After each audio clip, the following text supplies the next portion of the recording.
Welcome everyone.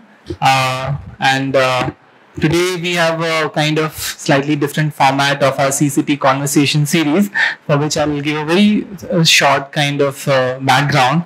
So, since the last year, C has initiated what we understand as a research program, C Research Program, and it was an initiative by the School of Environment and Architecture to engage young researchers in developing knowledge about the city in 4 particular domains. The 4 particular domains were housing and urbanism, South Asian architecture and urbanism, environment, and post-intensive landscapes, I'll kind of brief you about all these 4. So basically the housing and urbanism was to kind of start looking very consciously at the new kinds of patterns of urbanity and housing conditions that are emerging across the country, the new ways in which people form groups and start living in different cities across India. The second was environmental engagements, where we are trying to kind of build ways in which the arguments relating to architecture and environment can be strengthened.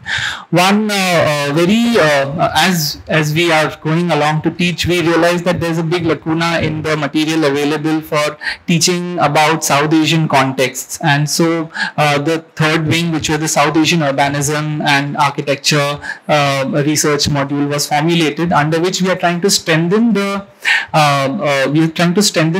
course material and knowledge that is created in architecture around the South Asian subcontinent.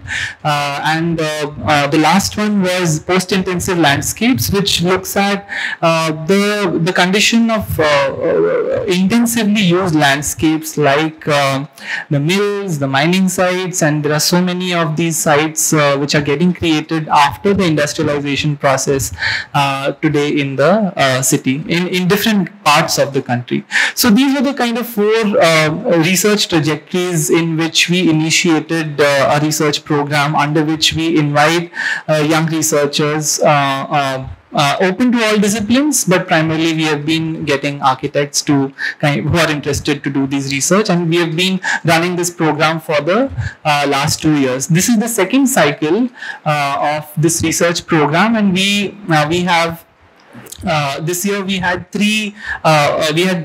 researchers under 3 categories who will be presenting their work, and they are presenting their work after a year-long engagement with different fields which they will talk about, and I'll shortly call them. But we thought that as a final kind of presentation, we could open up to the city, where they don't terminate this project, rather they engage with all of you to find extensions, find more dimensions to where this projects can lead, and also borrow questions from our audiences through which we can sharpen our own program. For this, to help us in doing this, we also have 3 respondents with us today who will shortly kind of introduce to us about what they are working in, because the panelists we have called are also closely related to the kind of works that our researchers are going to present. But at the same time, we would also invite them eventually to respond to the works that will be presented by our young researchers. So with that briefing, I'll also, because we are also live on our Facebook page today, I'll request if anyone would like to share this information for others to attend us while they are not able to make it here. You can ask your friends to kind of go to the C Facebook page and simply check the video. And for our live audiences, we'll be happy to take a few questions at the end of our presentations.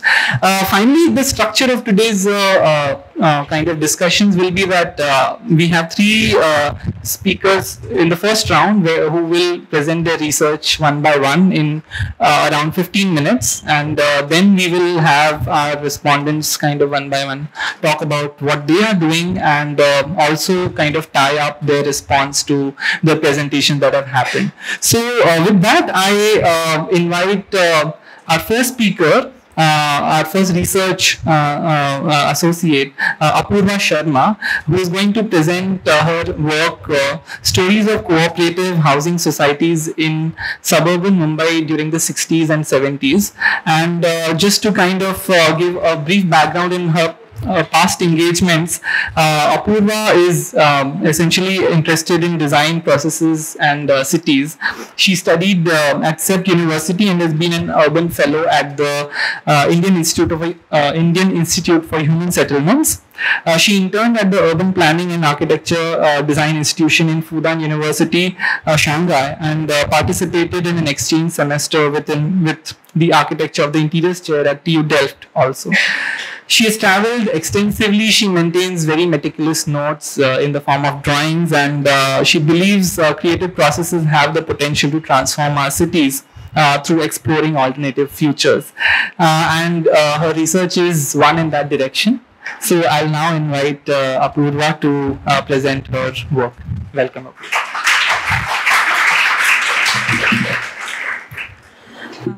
Thank you all for being here today. Good evening. Thank you, Anuj. So we only have 15 minutes each, so I'm going to get right to it. So after a year of fieldwork, I've put together 11 stories about cooperative housing societies in suburban Mumbai, and I'm here to give you a glimpse of the stories and tell you what I learned from them. But to do that, I'm just going to kind of give you the framework through which I've done this, and I want you to keep this in mind through the presentation. So the way I've kind of thought about it is that I'm exploring the relationship between urban form and urban life, and the institutional form of the cooperative housing societies kind of becomes the catalyst through which urban form and urban life shape each other. Urban form, I don't need to kind of explain that here, but the tangential and physical elements along with the anything that has a spatial dimension which can be mapped, so boundaries or BCR regulations or all of those are I've thought them as urban form, and then urban life is the social interactions, life histories, identities, and how we get access to information. And what I'm arguing, or what has emerged for me, is that urban form, in terms of how the tenure pattern of land ownership changed with cooperative housing societies, and along with that, how relationships between people have, what were they and how they kind of interacted with this. So to start with, stories of land. When all of you came here today to see, I'm sure you kind of were on this road, Exer Road, which is this, it's kind of a curvy road that kind of, from where you kind of enter this school. And this road has been there for, this road has been there in maps that have been of 1898, so that's 120 years ago. And so if you can see this, this road here, that's the Exer Road, and it's there on this map from 1898. The highlighted portion is the village boundary, which was there in the British cadastral surveys, where they kind of figured out which land is in which village, and through that made land records. So when villages come together, they make a taluka, and then talukas together, and then you get a district. So this is that boundary, and it's Borivali village boundary. Above that is the Exer boundary, and my study has been kind of in this zone.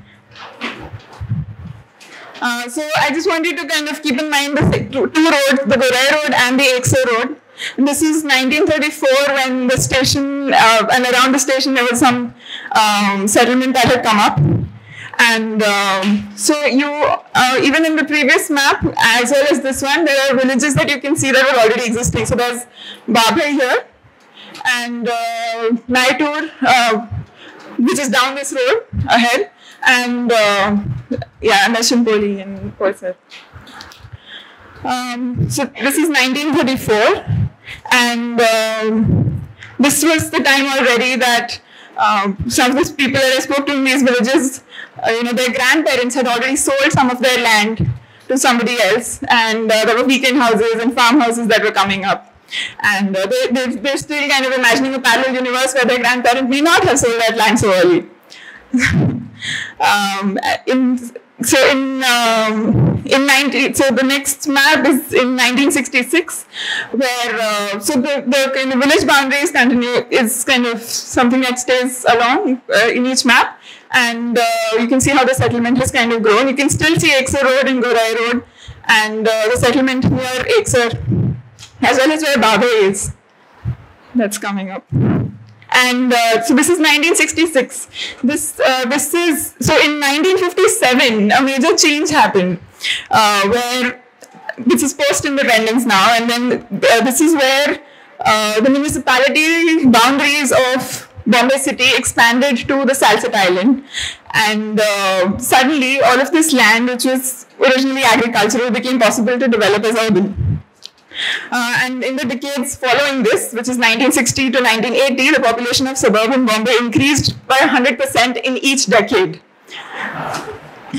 And then this is a big jump to 2016, where you can still see the Eksar Road and the Gorai Road, and see what has come up in the last few years. And my focus will primarily be about how this development started and then what happened to that. And so the study area is actually this red box, to put things in perspective.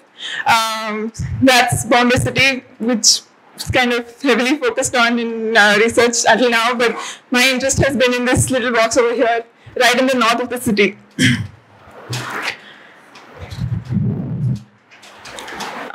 Yeah.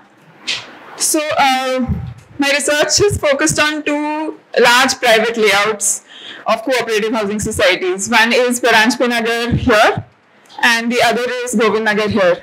This is the road that I have been kind of bringing out again and again, and this is Chandravarka Road or Gorai Road, which is there. And these are actually the settlements that have kind of existed in that 1898 map as well, and kind of are still kind of there, and they have a relationship with these cooperative housing societies. There are people from these villages who have sold land in different ways to people who have then assembled it and made these cooperative housing societies. So, for example, the person I was speaking about earlier, Gautam Patil, his grandfather sold land much earlier to another person called Mr. Sawant, who was actually owning this piece of land here, and he had a kind of farmhouse there at one point. And the way people sold their land and kind of, meant how they were going to kind of make use of that surplus that they were going to make from the real estate, right? So in the sense that people from Wazira Nagar known to have sold their land too quickly. So it's the Koli folk who live there, and it's known to be that they sold their land too quickly. They were not so interested in the land, and people were able to convince them to sell their land too early. And as against, and you can see that in the built form in the sense that now, they've made rental accommodations in their homes within the village itself, and are earning out of that. While they sold their other land, which would have been here otherwise, much earlier. Then people in Babhai took a different trajectory. Some of them became advocates very early on and sold their land in a way that they were able to kind of still own a flat in the new buildings, and so their real estate surplus is kind of multiplied, no?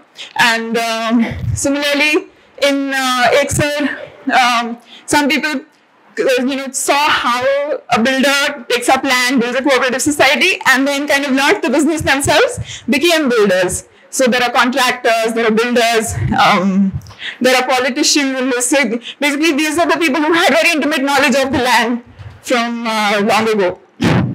And as the city kind of progressed, they could kind of make use of that knowledge, but not everybody.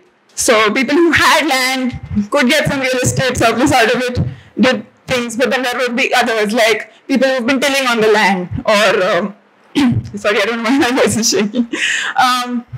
So there's so there would be other people who did not kind of really get much out of that, but their lives also transformed in the sense that when the city came through, different kinds of jobs came along, and there was domestic work, there was caretaking of the societies themselves, and things like that. So now I'm going to, in the story of land, I'm kind of going to go into the details of this one society, which is Govardhan Nagar, and simply because I have a layout plan of it, but this is the plan that an architect, S.H. Godbole, made for Govardhan Nagar, and there are 5 societies within this. So, like this is one, this is Sri Mohan Society, there's Jawahar, there's Balwant, and there are 5 societies within this. And this is just drawn to show you that these are agricultural plots that were then kind of bought, assembled, and made into these societies. So you can actually see that this cooperative, for example, has 5 buildings, and the kind of boundaries are still governed by whatever the plots were. So it's not like, it's not a grade or anything, it is still the same boundaries that existed before. These are land records of the same Govardhan Nagar society. And so you can see this one here. This is a growing cooperative housing society and the previous owners of that land. So to conclude this part of the presentation, the urban form, in the sense the land use changed from agricultural to urban, land tenure patterns changed. So initially where there would be more multiple kinds of ownership of land, different people, like there'll be tenants, there'll be owners of the land, people doing different things with it, kind of started getting more assembled, and there's an ownership of land in the sense that it's a single tenure, but it's shared. So cooperative housing societies,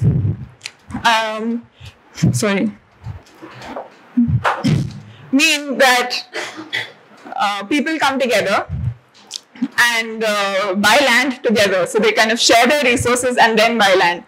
And so what it means is that this group of the society actually owns the land, while all the members are kind of part of that society. And so and then of course the political economy changed. People use real estate surpluses differently. So you can see the changes in urban life. Stories of cooperatives. So cooperatives have a history that kind of needs me to go back to Bombay City in 1915, where S.S. Karmaki kind of made the first cooperatives. Baburao Paranjpe saw his work and built cooperatives in Vileparle, and then finally came to Govardhan Nagar. This was the time that, sorry, not Govardhan Nagar, Borivali, which is that my study area. This is the time that there were no personal loans or bank loans, and so what's really important to understand is that the way that people could invest in a flat was only if they trusted the individual, or the fact that people like them are going to be living in the cooperative. And so the way to kind of organize the community would become either through caste or through work. So if you're all RBI employees, or if you're all railway employees, you could come together and through the union, come together to kind of buy land and build a cooperative housing society. This is Baburao Paranjpe kind of taking people along with him, and people still kind of remember him for having done so much for their community. This is the foundation day at Yoganand Society. And so once the societies had kind of come to Borivali, things kind of changed in the sense that this was undeveloped land before. And with the development plan and slowly the infrastructure coming in, people started settling and getting to know their neighbors. Theatre, culture, all of this thrived. And this is again the anyway. So just concluding this part, it's the stories of cooperatives where urban form changed. I mean, urban form, you can see through how these buildings were actually constructed. There was no road or infrastructure here, and they kind of settled over time. And people kind of figured out how to live together through, figuring out what the cooperative principles are for them, whether they can trust somebody and then kind of buy a flat.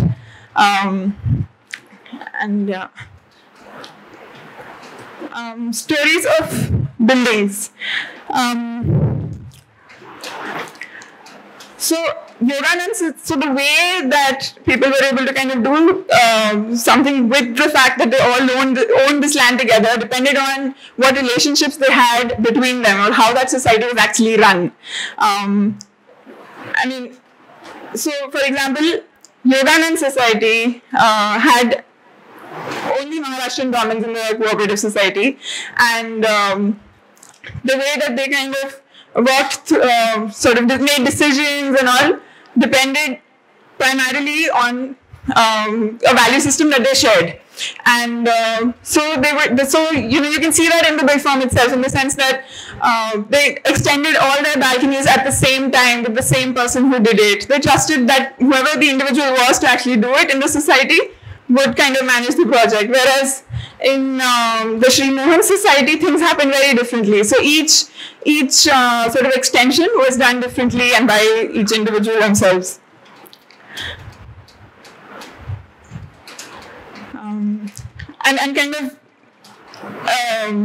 So they made these decisions kind of in a very different way. This one particular story from Govindnagar, I think, drives the point home, where it talks about how if you remember the big dish television antennas, so somebody decided that they should have that large satellite thing on top of their building, and they kind of put it right into the slab of the building.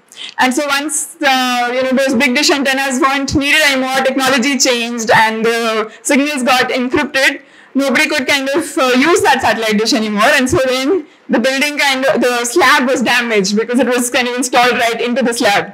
And so once that happened, the building kind of slowly dilapidated more and more. There'd be stories about that the building was actually never made like this, and you kind of have to, the building was actually never made in proper quality, and so the building kind of is abandoned anyway. So we should all kind of use our FSI to develop this one particular building in the cooperative first. And so that was just a way that you can, in Govindnagar, you can see how people don't really trust each other. They're trying to do their own thing, and that there's so much conflict that they can't really take decisions together. But on the other hand, you also see that it's a lot more inclusive, in the sense that you have women in the committees, you have different kinds of people living together, and also that it gives a lot of scope, in the sense that the older the building, the cheaper the rent, and so you get a mix of people actually living together. This is the part about concluding this part of the presentation, and I just take you to the end, where I'm talking about sort of just how the cooperative housing society, institutional form, and the processes and negotiations that are part of it kind of allowed the tenure pattern to change, such that a shared group of people could now own one piece of land and together decide what happens to it. And the urban life, where how they were able to do that kind of depends on what relationships they share between them, whether they have a common aim, or do they trust each other, or what are the relationships between people. Yeah, and that's it. Thank you.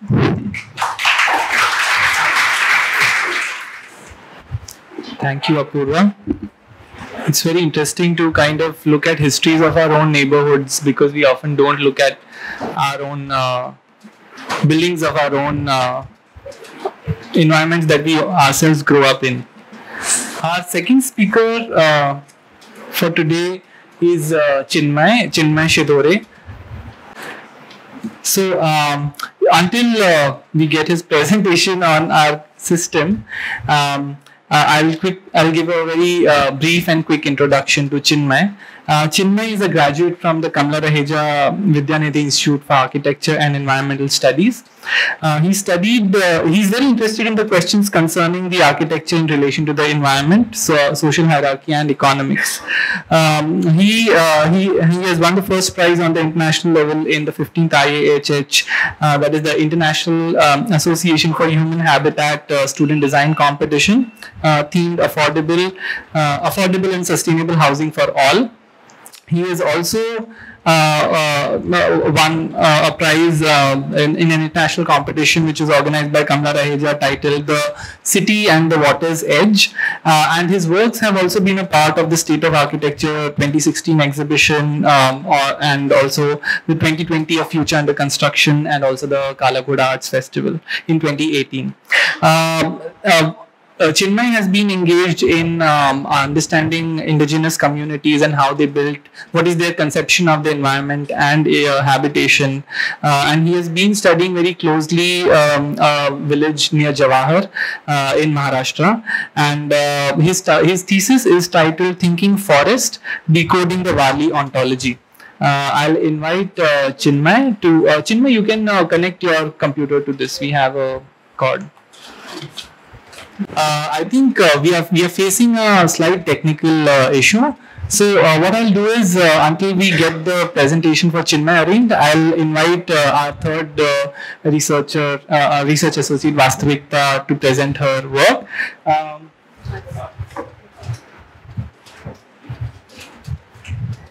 So I'll just quickly introduce Vastavikta. So Vastavikta is a graduate from the JJ College of Architecture, and she has worked under the guidance of Anna Ranjit Singh before, and adjacently working with the Kamla Raheja Design Cell on feasibility studies conducted in the Western Ghats. And after her graduation, she's been engaged in all these research projects, and also involving historic precincts, river fronts, and the acclaimed Marine Drive project.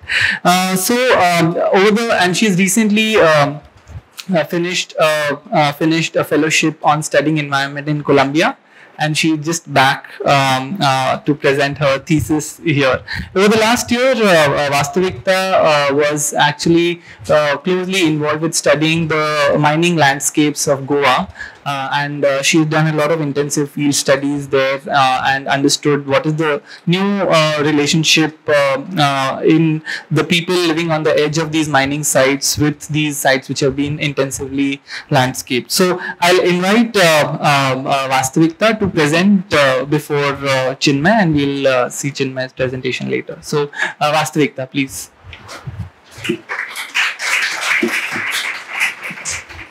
So, good evening, everyone. Today I'm going to be presenting my research, which comes under the cluster of post-intensive landscapes. My primary focus has been on landscapes of resource extraction. To simplify it, on abandoned or contested minescapes. Post-extractive activities have been finished.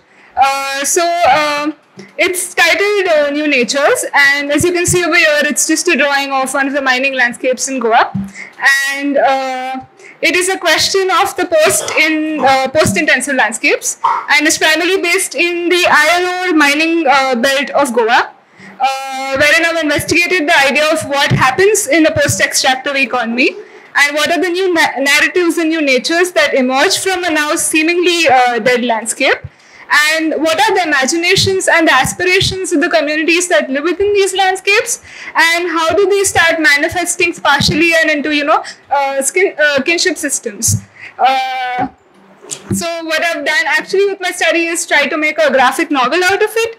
So I'm going to try presenting some stories, some excerpts from the novel. So I just get to it.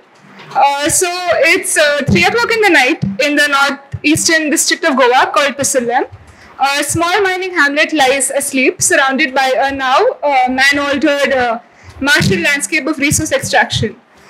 This sleepy hamlet of Sonshi is uncertain about its future and is in a state of dire confusion. Sachin Gowde, our protagonist, lies restlessly in the bed, watching the moonlight seep in from the window. The same moonlight shines in on the blue tarpaulin mountains and the crops that are going to be harvested soon. The dichotomy makes him restless, as he is extremely uncertain about what is the future of the lands that his hamlet is surrounded by. First, to understand, so this is how the book begins, and let's first understand the context. So this is a map of India, and these are the dots you see are basically conflicts, environmental conflicts that are there all around the country, and it's from this Environmental Justice Atlas. And as you see, India has around 267 conflicts, which is the second highest. I think Brazil is the first one.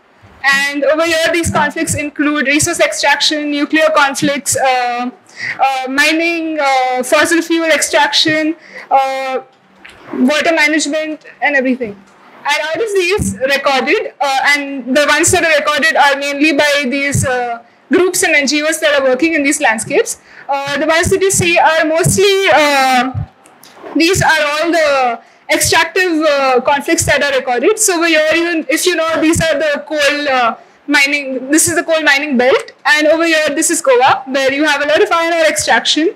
And over here, you will have basalt and other forms of extraction that take place in the country. And there are three common things that happen in all these places. The scale of the landscape is between 100 hectares to 1200 hectares. Most of the land over here is owned by, has private entities involved, and there are a lot of situations of land grabs and land conflicts where the communities are sort of in the state of, there is no future envisioned over here by the state government or by the authorities that are involved. And over here, so you go to the state of Goa, and this is basically the mining belt, the iron ore mining belt. And the Goa that we know is the coast, and we've always been to the coast, but we don't know what's happening in the interiors of the state, wherein you have. So what I started with was just mapping all the mines that I could start seeing on Google Earth. And what I realized was that there are 79 documented mining leases. But when you start mapping all of this and looking at it through a historical timeline, there are around 300 mines which might be illegal or might be artisanal, and they sort of have no representation anywhere in the documents or the reports that are there. And okay, so I think this timeline is a little blurred, but just to put this into context, this is the 1800s to the 2020. And these are all the mining booms that take place in this. So the first mining boom is in 1945. Before this, it was mostly artisanal mining, and it wasn't altering the landscape to a very large extent. But when there is the Second World War takes place and Japan needs iron ore, and the Portuguese realized that, okay, maybe it's a good idea to start extracting over here. And since Goa is on the coast and we have a very good estuarine floodplain, we can start exporting iron ore and sending it to Japan. And so mining begins extensively. Families from Bombay and Gujarat and all come over here and start buying mining leases, and companies start to begin mining, and most of the mining that is done is very labor intensive over here. And secondly, what is also happening is independence. India gets independence in 1947, but Goa, I don't know if most of you all know, Goa gets independence in 1961. So the mining families that were here were very politically in favor of the Portuguese government, so they didn't allow for the state to get independence at the same time as the country. So a lot of negotiations start taking place between the country and the Indian government. And finally, in 1961, when they agree to they come to a conclusion, and the state also gets liberated from the Portuguese, and around 800 mining leases are given out. Also, the political families that are involved are basically these mining families only. So they want to please the people that are there. They want to earn votes. So they start. There's the Land Tenancy Act, where the people who live and are telling these lands get ownership of their land, but not everybody agrees, and the chief minister is thrown out, and there is a lot, it has a very intensive political backdrop, the whole mining landscape. And as you go on, there are various mining booms that happen. So you start exporting 100 tons, that goes to 13,000 tons, that goes to 13 to 15 million tons, then, and it goes on till 2005, 2011, where activists and other civil society groups realize that okay, if you see, this is the map of Goa, this is the wildlife sanctuary that are there, and these are the Western Ghats, and the green is the border of the wildlife sanctuary, and this is a 1 kilometer buffer, and there is a 3 kilometer buffer, which is the red one, and ideally you're supposed to maintain a 10 kilometer buffer, but as per the mining leases that are there, which are over here, which are given by the Portuguese government, all of them lie in the wildlife belt. And what you have is a lot of indigenous communities and forest communities that are staying in these belts. So these civil society groups realize that, okay, there is a lot of plundering happening, and people are also, they start getting aware of the situation and everything. And you have the Shah Commission, which is put into place to understand what is the situation. And mining is banned in Goa till 2011, and then it starts again, and then it stops again, and till now in 2018 it's banned completely. All the leases are abolished, but they are looking at giving new mining leases. So that is the overall landscape. And what is also necessary to understand is the landscape that I'm studying in, which is Sonchi, is inhabited by the Gaura community, and they have a system known as the Gaukari system, where the land is managed communally by the community. Nobody had private ownership of land, and the community also had a certain set of hierarchy. They were the Gaukars who got the maximum revenue.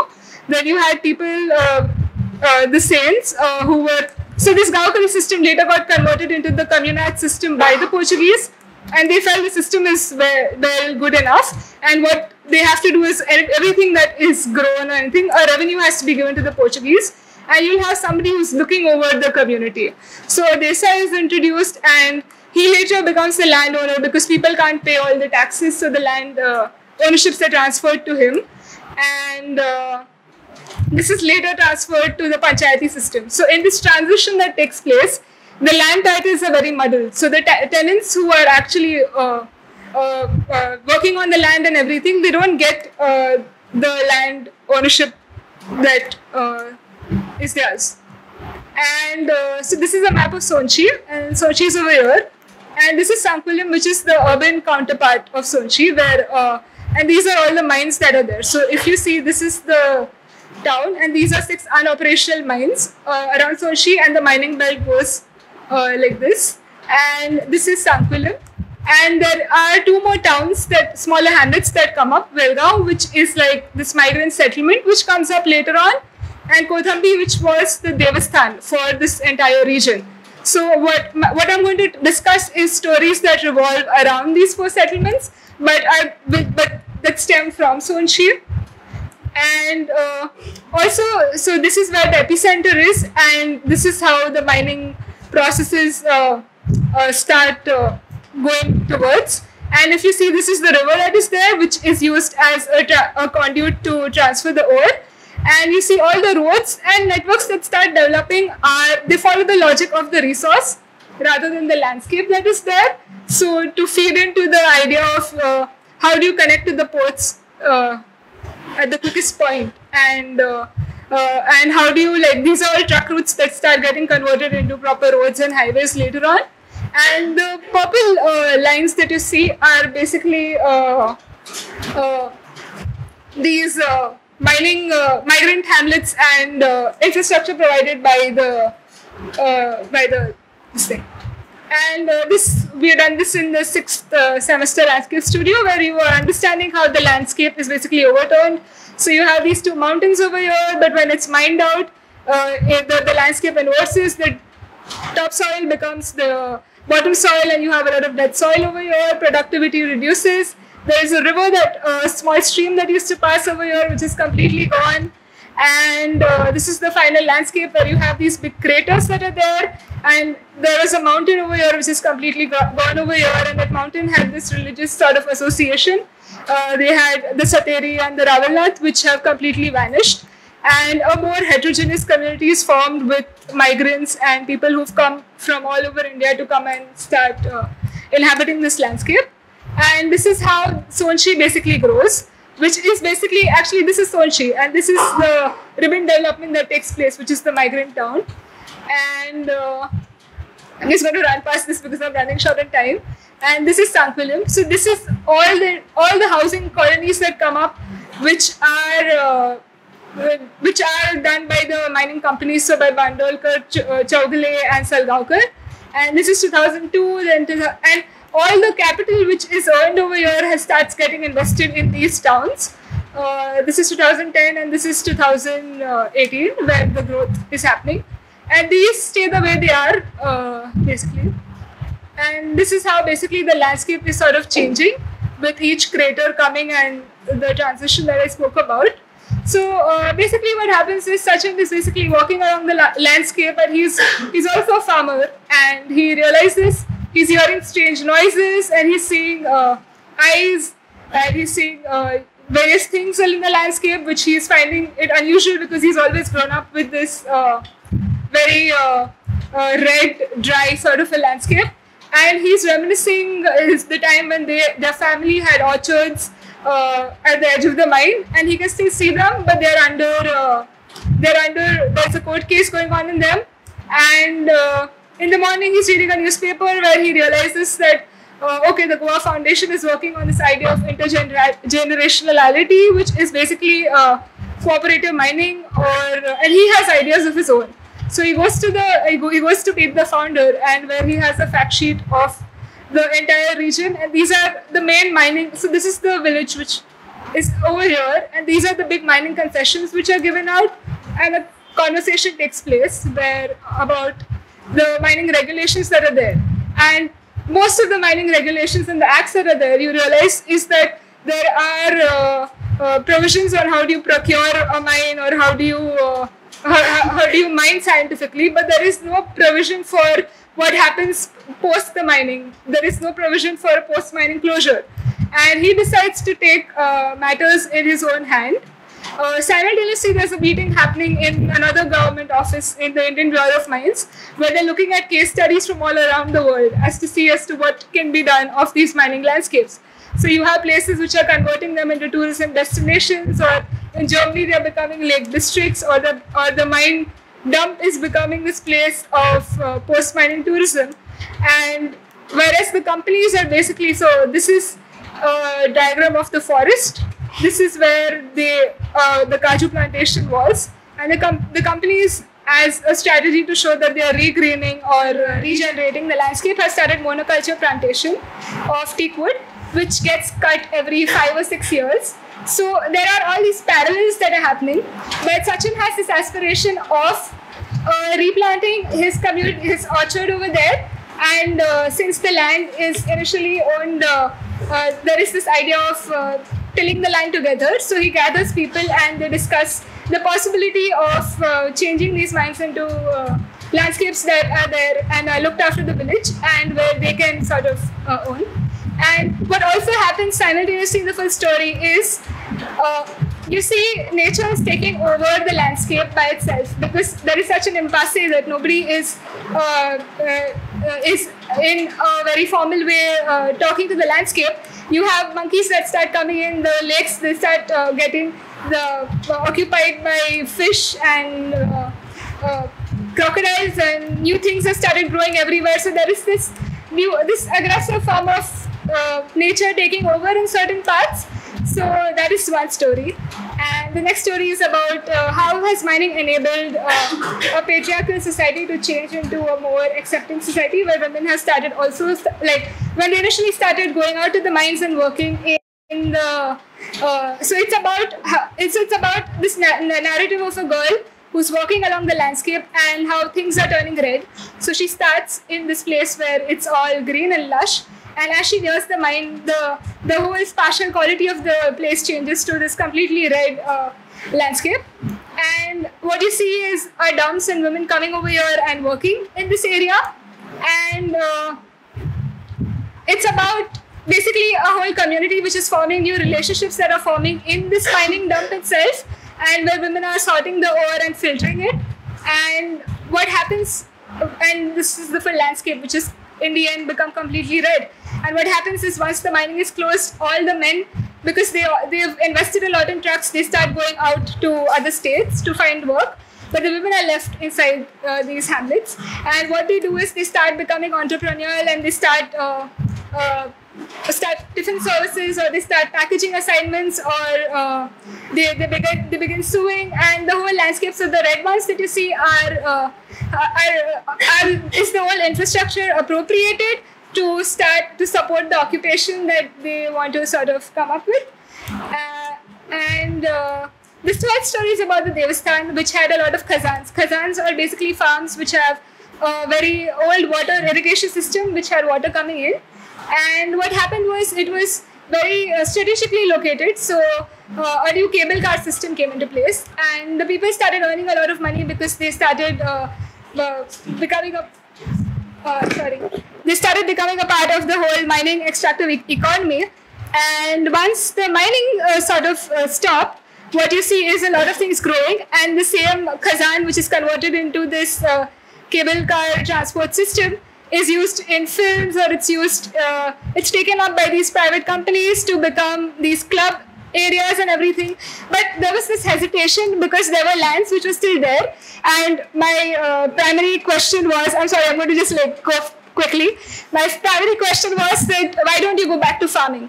Because your lands is still there, and why wouldn't you? But the most common answer I got is, we're not used to that kind of back-breaking labor. So there was this certain assumption that was there, which was there on site, that, yeah, but you had your land, why don't you go back to it? And so what these people started doing was, they started coming up with a scrap economy, where all the scrap was started getting extracted from the older mining colonies and over there, and that started getting sold, and a new sort of economy has started coming up over here. It's still in the works. It's only been around 3 or 4 years, but people are trying to find a foothold again over here.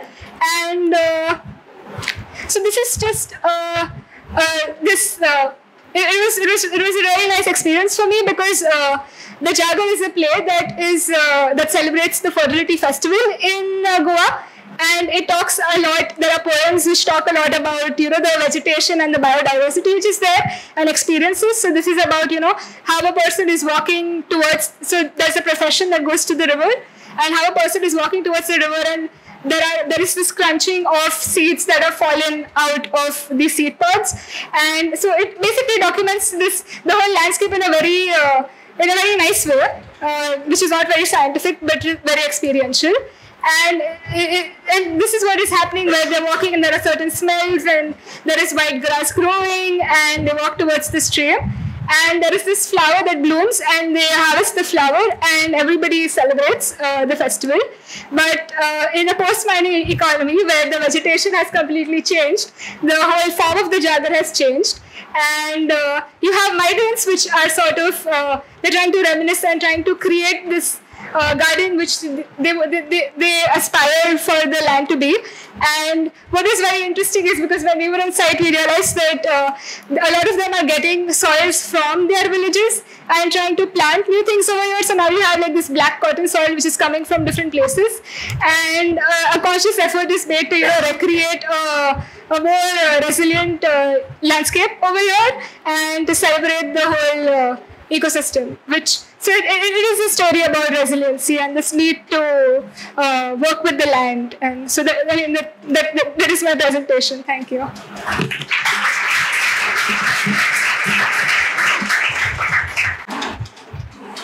Okay, thank you, Vastavikta. And now we have Chinmay presenting Thinking Forest, Decoding the Warli Ontology. Chinmay.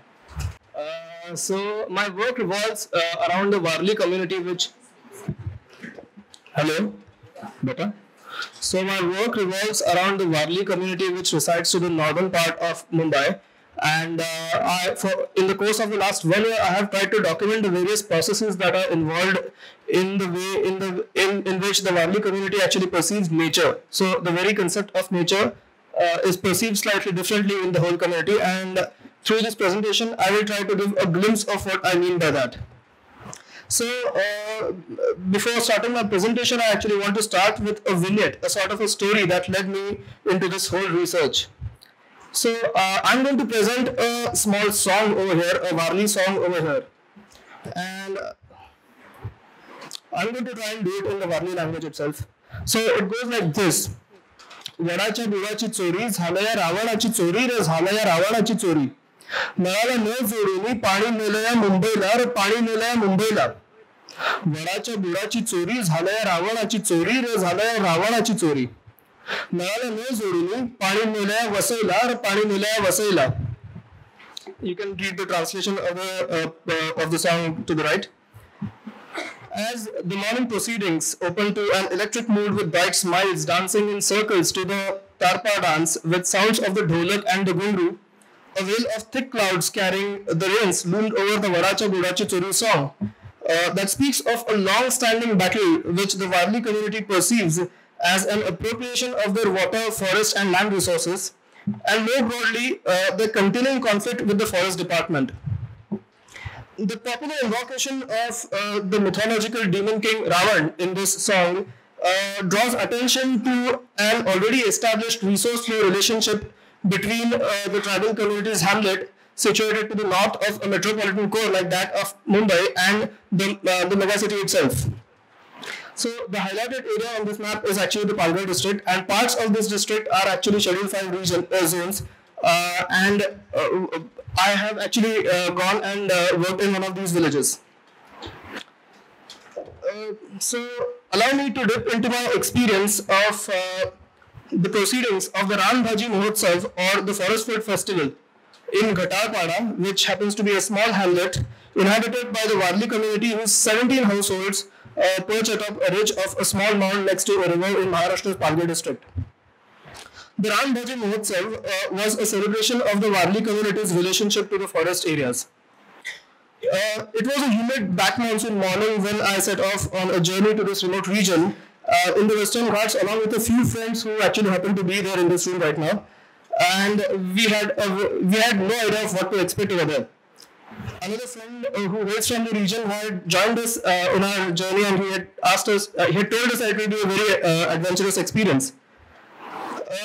As we started moving towards Ghatarpada, carefully traversing through the small slippery uphill paths which led to the Pada, we started hearing the polyphonic notes of a tarpa, the instrument that you can see over here, which is a windpipe instrument of the Warlis, which is made generally out of dried gourd, bamboos, some wax, basically all the materials that you find in the vicinity.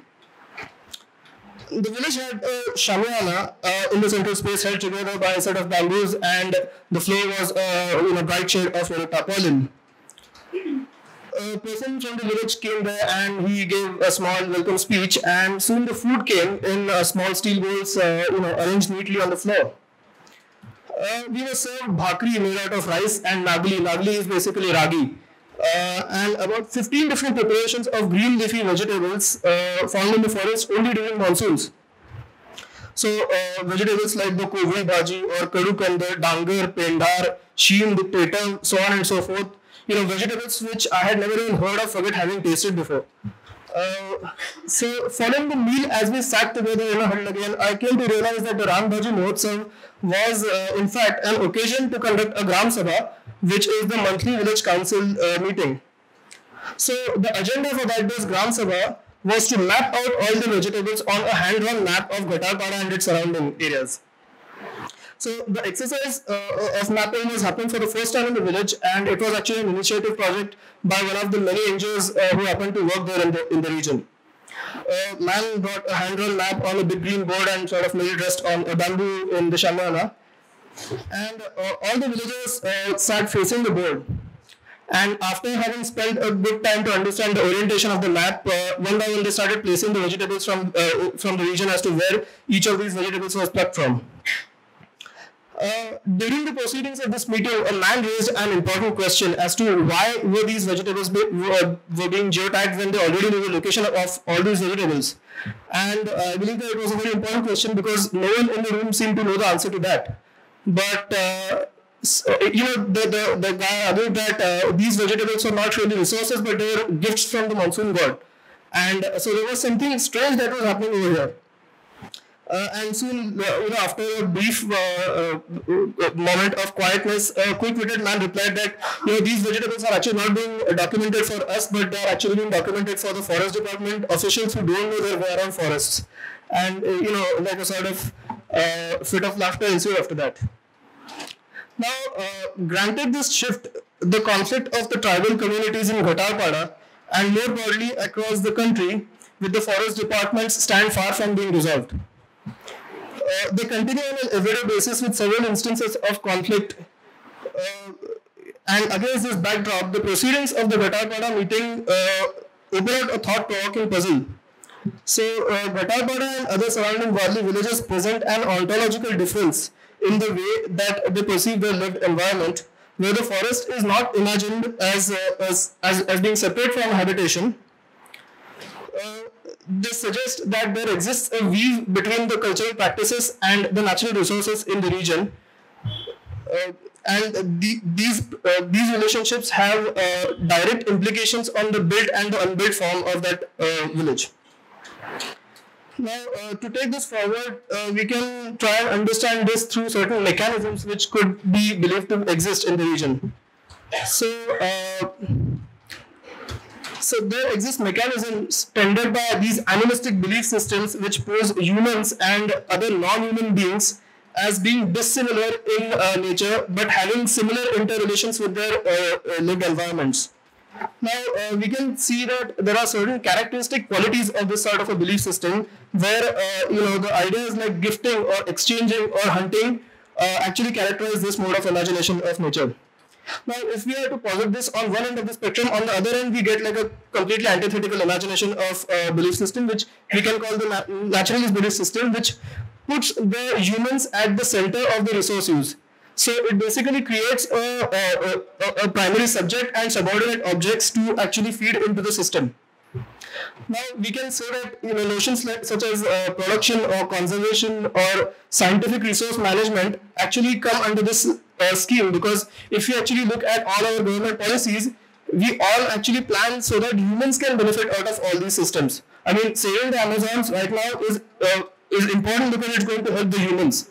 So in that sense, this sort of gets posed as a different system altogether. And when these two systems actually meet each other, it leads to certain conflict. So seen from the perspective of the local communities, the instances such as reallocation of their water resources to city regions or the closure of access to forests presents a break in this view of the nature and culture relationship. And this can cause great upheaval. So in addressing the how in this puzzle, I intend to build my thoughts on ways in which these different ontological differences can advance alternate conceptualizations of these relationships between nature and culture. Now, this draws our attention to the main research question. So what are these mechanisms that govern the relationship between the forest-dependent communities like the one in Ghatarpada, and how do practices of local institutions shape and are shaped by, because it's sort of a dialogical relationship, the interrelations of land, forest, water, humans and other non-human species as well.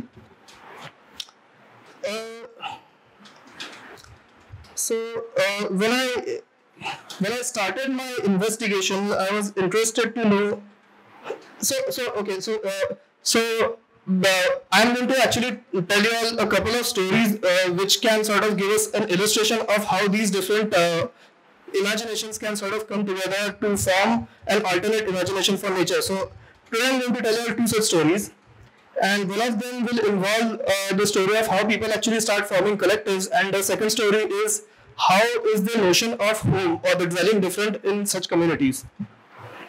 So when I started my investigation, I was interested to know how a community is formed in and how did it actually find a way into this region in the first place? And how did such a settlement pattern of kin relations get produced? So once I started looking into the history, I found that the Bombay Gazetteer of the Thana district of 1882 speaks of an unusually strong presence of native tribes in the northern and the north-eastern tracts of Konkan. And we get from the 1872 census that there existed about 10 distinct social groups who were indigenous to the lands. They were the Agris, Koi, Warli, Thakur, Katkari, Kundi, Dubla, Vaiti, Kukana, Dhodia, and I'm sure that there existed many more, but we don't know of them. So please keep in mind that all these communities also identify as separate castes in modern day system of social hierarchy. Now, having that in mind, I was interested to know if there existed any class hierarchies between all these different communities that existed. So I actually tried to ask a lot of old people over there as to what are, if there existed any class hierarchies. And one of them actually came up with a very interesting and startling imagination of how caste was actually formulated in this region. So he said that the names and the origins of the castes came from the way the grain, the rice was stored in the village. So he pointed at a massive woven basket and he said that this is used to store rice and this is called a kangi or a kanba in the Warli language or even in Marathi actually. So he said that people who would use this sort of a system to store the rice grain would be the kundis, and likewise people who would use a structure, an earthen structure like an anthill, which is called a varu in Marathi, would be termed as the Warli. Now, unfortunately, I have not been able to spot even a single varu in modern times, but I felt that it was a story worth mentioning because oral histories are, I mean, that's how we go with oral histories. So, likewise, when it came to the Thakurs, they were further subdivided into the Ka Thakur or the Ma Thakur. So, people with having more prevalence of the Ka sound in their language would be the Ka Thakurs, and Ma sound would be the and the Ma sound would dictate them to be the Ma Thakurs. And what he said was that these castes were sort of fluid. So, if a person moved from one village to another village with a different system of storing the grains, then the person would be integrated into the caste of that village. Now, this is the only place which I have actually seen in my whole experience of this country that has this sort of a system where the caste actually changes. And I don't think that this system is relevant anymore. But he presented a very interesting argument and he argued that the modern interpretation of the watertight caste system was actually a Brahmanical construct reinforced only by the colonial record-keeping habits of segregation, and it had therefore no relevance in the landscapes. So as I spent more time in the village, I realized that the name Ghatal Pada is actually also derived from the name of the local society there, the Ghatals, and so the whole village was basically the Ghatal family. On further investigation, I realized that the smaller settlements in the vicinity of the Pada were also named after the family names. So this brings us to the next conclusion. A collective could be formed within heterogeneous species of animals, which would also include humans. Now, this is something which is very interesting, that the names of these, these are the last names of a lot of people, and this list is highly small, like it needs to be expanded furthermore to a much greater degree. But as we can see over here, the imagination is that the last names would actually be taken up by factors such as animals such as the tiger or the fox or the bear, or trees such as the coconut or mango, so on and so forth. Now, here I want to argue that the collectives don't consider their non-human counterparts as being subservient, but rather borrow their institutions of organizations and thus forming a symbiotic relationship with their lived environments, especially with their non-human counterparts. And we can extend this argument further into the idea of the home as well, into the idea of the dwelling. So the home was basically built out of carving reeds, cow dung, mud, bamboos, basically all the materials that one would find in the vicinity. the superstructure was so light that it didn't even necessitate for a plinth for a foundation to be dug. The plinth was basically just black basalt which was extracted from the nearby mountain, and it was sort of used to consolidate the plinth, and so on and so forth. Now, the wall panels also sort of lasted for around 3 to 4 years and needed replacement over a period of time. So, this method of construction is actually called a kudachi binta, as we know it in modern architectural construction practice now. Is called as wattle and daub, and it's sort of the new thing. I don't know, in certain cases. It's environmentally friendly and stuff like that. It's good. So the interesting part about this was that it does not actually necessitate for any windows or doors, any fenestrations to be made, doors of course, but no windows to be made. So the internal spaces within these homes were extremely dark. And interestingly, we can see the same thing actually happen in the current imagination of the home with the mud and the mortar as well. Now, if you can see in this image, the windows have been actually cordoned off by using ply sheets from outside.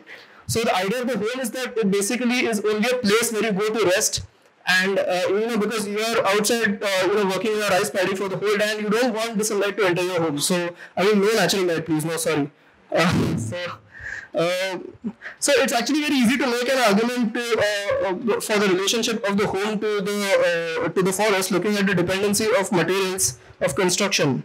But I believe that beyond this also there is a certain logic that we are missing, and that is the idea which sort of makes the home extend into the forest. So here I want to say that there is no clear boundary between the habitation and the forest itself.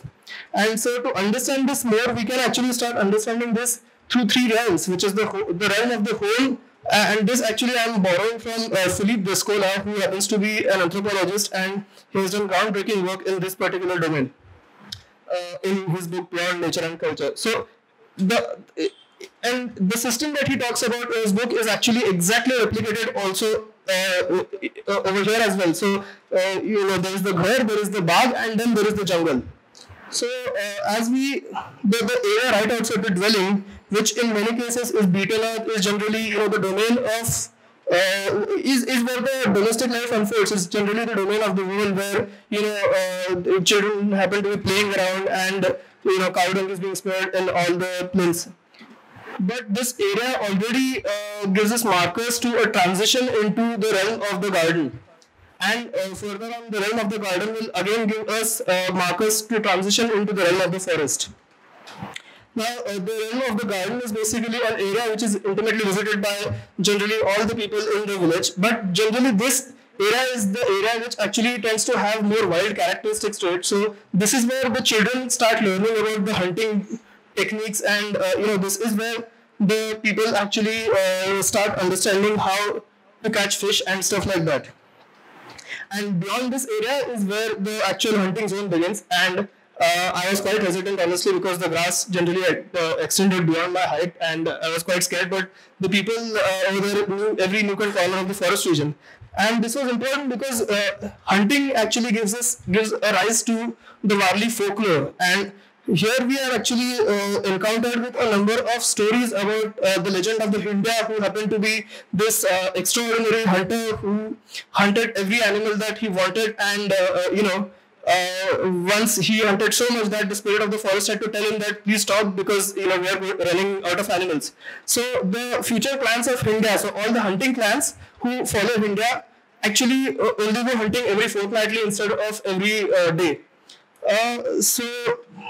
And apart from Hindya, we also have other markers, which are basically these chedas, which are figurines of organisms who have died and have gained the form of stones or trees or other living creatures in the zone.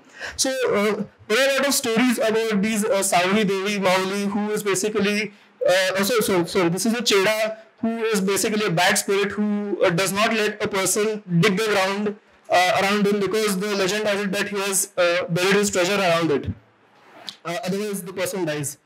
And then we have the Sauri Devi Mauli, which is just actually a pile of rocks, but it actually serves the purpose of making young unmarried men not cut trees around her, because the legend has it that if young unmarried men cut trees over here, then she will capture the men and she will enjoy them and she will kill them. And likewise, we have many other stories. This happens to be the most important of the gods. He is the Khodka Agaba who attains the form of the tiger and sort of moves around the forest to protect the cattle which the Warli people generally tend to have. Just a sec. So I want to say that these systems of imagining these folklores sort of operate like the software and the hardware for the conservation of the forest, where we can say that the stories of the folklore actually and they're quite effective in a way because one could actually go up to saying that if not more effective than the scientific methods, they are as effective as the scientific methods in the forest conservation. Just a sec. I am ending my. Give me 1 minute. Okay. So, as I began working on the project, I was confronted by a plethora of questions that emerged from the many encounters I had on the site. So, what are the systems of? Why is it that the systems of organization that I was taught were rendered completely useless in a place like this? Why is it that I imagine castes in a certain way and a Warli person doesn't? Why is it that I imagine my home to be this closed box and everything else as nature and a Warli person doesn't? And I believe that these might seem like quite irrelevant questions, but they are important probes for me to start my fieldwork with. So, I feel that I have chosen to probe into 4 different areas in my larger research to better understand the stories of this land, which is the collective, the home. I've looked at the faith mechanisms, and I've also looked at how migrations have tried to shape the land. And I want to say that this list is quite short and it needs to be extended furthermore, and a lot of more work needs to be done in this area. The main objective of the research was to study the implications of the difference with respect to the rapid urbanization processes that have taken place, not with the intention of demonizing or deifying any school of thought over the other, but rather to move ahead with a comprehensive understanding of this difference. And I want to end the presentation by raising these 2 questions as to how can we draw from this research to build a framework to maintain the delicate balance between culture and nature, and can this difference lead us to think in ways that can radically transform our landscapes? Thank you.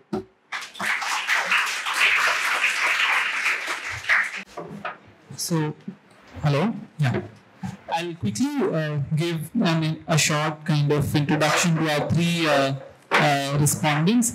We have Aneerudha Paul, who is the director of Kamla Vidyanidhi Institute of Architecture with us today. He is an urban designer, originally studied from Calcutta and is a School of Planning and Architecture in Delhi. He has been the coordinator of the Research and Design Cell at Kamla for the Milllands project and the Eastern Waterfronts. He has been teaching at Kamla since 1993 and has been instrumental in formulating urban studies program, environmental design and theory of design program courses here. So may I please invite Aneerudha to take the seat on this side. Our second respondent today is Benita Menezes. She's an architect and urban designer, and she also graduated from Kamla Raheja as an architect. Oh, I'm sorry, from Rizvi College of Architecture. Currently, she is a graduate student in the Department of Anthropology at the Johns Hopkins University. And she was also awarded a junior fellowship to carry out her project, Politics of Dispossession, Land Transactions, Brokers, and Families in Maharashtra. And she is also the recipient of the Rajendra Vora Fellowship for Study of Society and Culture in Maharashtra. Our third respondent today is George Jules, and George Jules holds a PhD from National University of Singapore and King's College London. He held full-time positions for over 2 decades in academia and the non-profit sectors across teaching, research and management roles. And while his academic work is in the cognate disciplines of anthropology and sociology, he has also managed programs in the fields of art and culture. And he has kind of big list of engagements, which I'll kind of time manage myself and kind of ask you all to kind of go and look at his really extensive work. But may I please ask all of you to kind of come together on the dais and share your work. If any of you have anything to show, we can install it on the thank you. Our three RAs, our research associates Vastavikta, Chinmay and Apoorva, can you please come together? I'll still be the devil on the team to keep the time.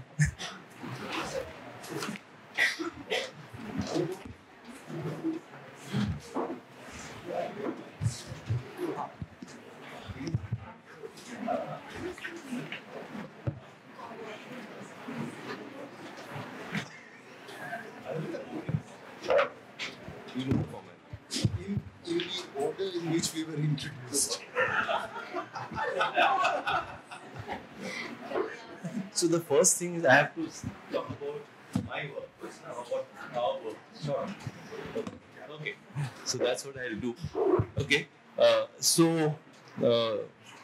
Yeah. So thank you, Anuj. You gave a introduction of the type of work which we are doing. Primarily, it's research based, and just to add to what Anuj has been saying, that my work actually has been to look at the city from the lens of obviously communities. That would be the primary, I think, focus of my work.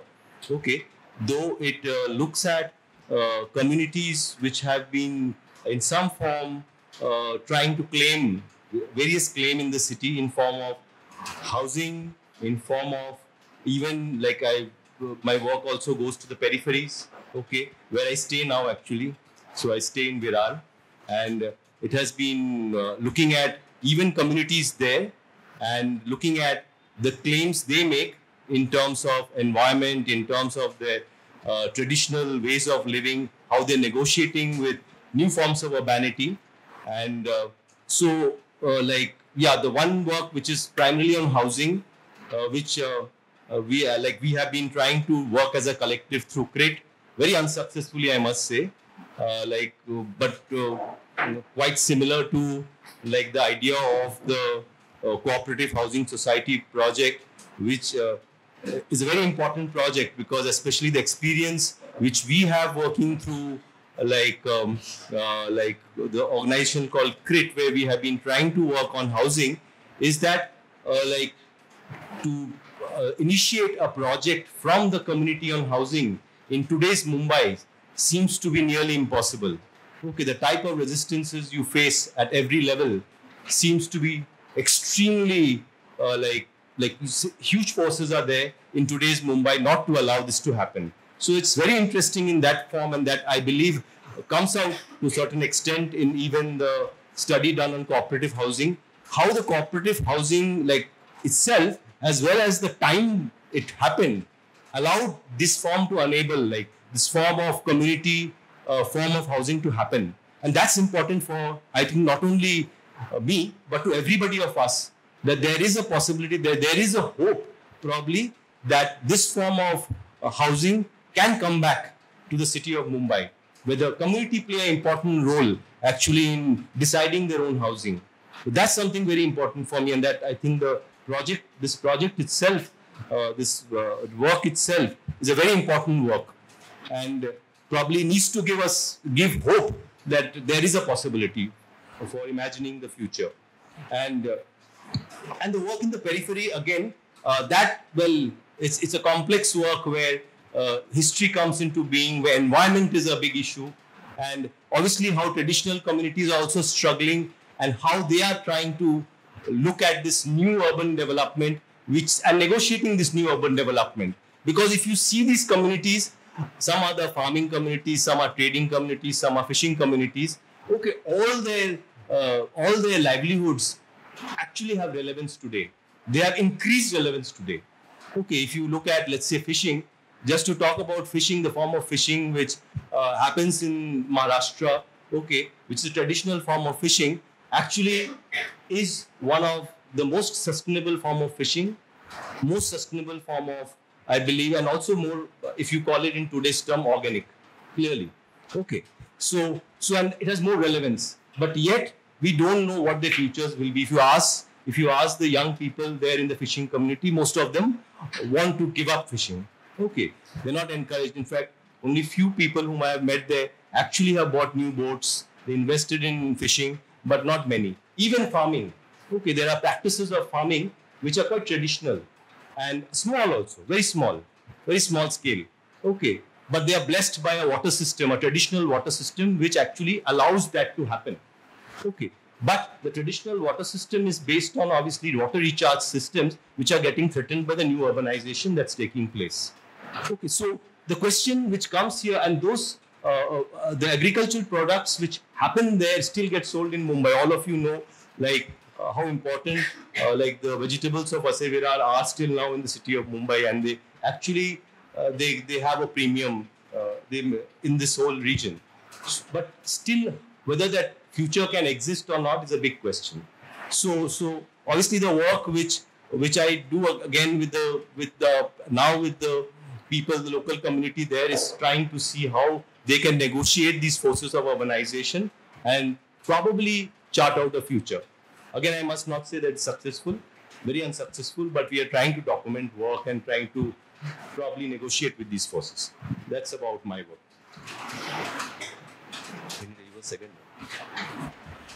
Hi, good evening, everyone, and thank you for this invitation to be part of this conversation and for this lovely work that we have just seen. To introduce myself, I'm Benita Menezes. I'm a PhD candidate at the Department of Anthropology at the Johns Hopkins University. And I'm currently in India to conduct my own fieldwork, which is looking at land dispossession in the district of Raigad, and specifically to understand what are the effects and the affects around land dispossession. Can you hear me now? Oh, okay. Maybe I should just sit back. What are the effects and affects around land dispossession, especially when families are concerned, ordinary families living in villages where they own agrarian land, they own agricultural land. That agricultural land is going to be converted into industrialized land or real estate in the future. So what do families do besides organizing themselves through social movements, right? So one way of understanding dispossession and how families respond to dispossession is to think of the social movements that coalesce around this kind of action that the state takes. But my interest is to also understand what are the other avenues that families seek recourse to, and I'm trying to look at the law and the market. So trying to understand how does the courtroom figure in seeking recourse to some form of justice or some form of resolution, if you will, in the form of compensation, in the form of challenging the project, delaying the project, but also how do families engage and interact with land markets that are emerging in these regions. So I would end at that. Thank you. Hey, I thought you were going to read out the paper. Okay. No, thanks. Okay, it's always a pleasure to be back here. I mean, it's been a long day for most of you. I can see very tired faces. But it's been wonderful listening to your work. It's been a privilege, really. So thank you very much. You know, listening to all the three presentations today, the word that came to my mind is one of these words that is very much in use today, microclimate. So I thought what we really were witnessing was really microclimates of urbanization. You know, in all the three presentations, I thought really what I really liked immensely is the granular approach. You could really feel in one of your graphic novel slides the seeds that you showed, right? I mean, you could really feel the grain of urbanism, so to speak. And I think that kind of attention to detail and being able to build a story ground up is a valuable way of seeing. And I think that's wonderful to have seen 3 different manifestations which are quite different and yet connected in so many ways. So thank you for that. I'll come to, I think precisely because they were so good, the work, I think we should be able to present adequate critiques of it. And I would want to come to that. But briefly, just to say also that, as far as my work is concerned, and I think I share many of my research concerns with people in this room. My own work that I just completed recently, about a couple of years ago, I returned to school very recently to complete my PhD, and I submitted my dissertation a couple of years ago, and that was on Vasai Virar, a word that has come up. Vasai has come up in Chinmay's presentation. Vasai has come up in what Paul was talking about. I know Rohit has worked on Vasai. A lot of people in this room have looked at Vasai Virar. My thesis is actually titled Forging a Periphery. Periphery is another word that has come up, right? And I was really interested in asking whether a periphery is a geographic concept, or is it a spatial zone, for instance, or can we begin to think about the periphery as a way of life, as a way of doing things? And so I was kind of really interested in the way in which housing has come together in Vasai Virar, and I suggest, for instance, that housing as a commodity form is produced by the coming together of, on the one hand, paradoxically, on the one hand, the right to housing, the idea that housing for all, the idea that the state has a responsibility to ensure that all its citizens do have a house, but on the other hand, a free market economy that produces speculative value. And how do these two things, which are ostensibly paradoxical, but it produces new forms of stratification, it produces new forms of inequality. And while housing for all is meant to ensure that housing becomes democratized, it actually ends up producing even more elite commodities. And therefore, how exactly does this happen, and in what ways can one understand this? So I was particularly looking at a mechanism called the TDR, the Transferable Development Rights, and the market for TDR being the way in which, as you know, through our SRA programs, etc., you are gifting TDR to private builders as a kind of incentive so that they can produce quote-unquote free housing for the poor. And yet, it's middle-class housing that generally tends to get produced as a result of this. So I won't go into the detail of my work there, but I just want to try and kind of come back to the presentations that were made today to try and make certain links, right? So one of the, let me start by saying that as we were kind of growing up as researchers and trying to kind of identify projects that we would want to know more about, the big concept that we wanted to critique, that we wanted to kind of address, was the state. What is the form the state takes? What is the role the state plays in the making of the city, in displacement, in the way in which land alienation takes place, in the way in which environmental conflicts are produced? All of those things that we heard in the presentation, the state as a central agency.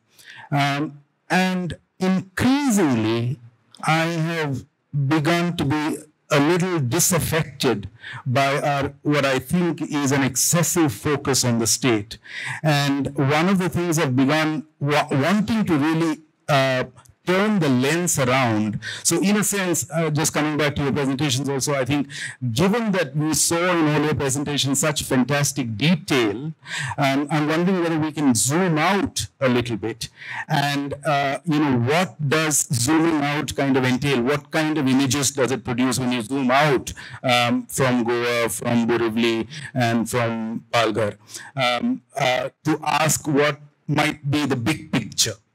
And there, the really disconcerting question for me, say for instance, when we are talking about cooperative housing societies, or we are talking about the comunidad, the collective holding of land, or for instance, tribal collectives, the really disturbing question for me is the nature of our civil society.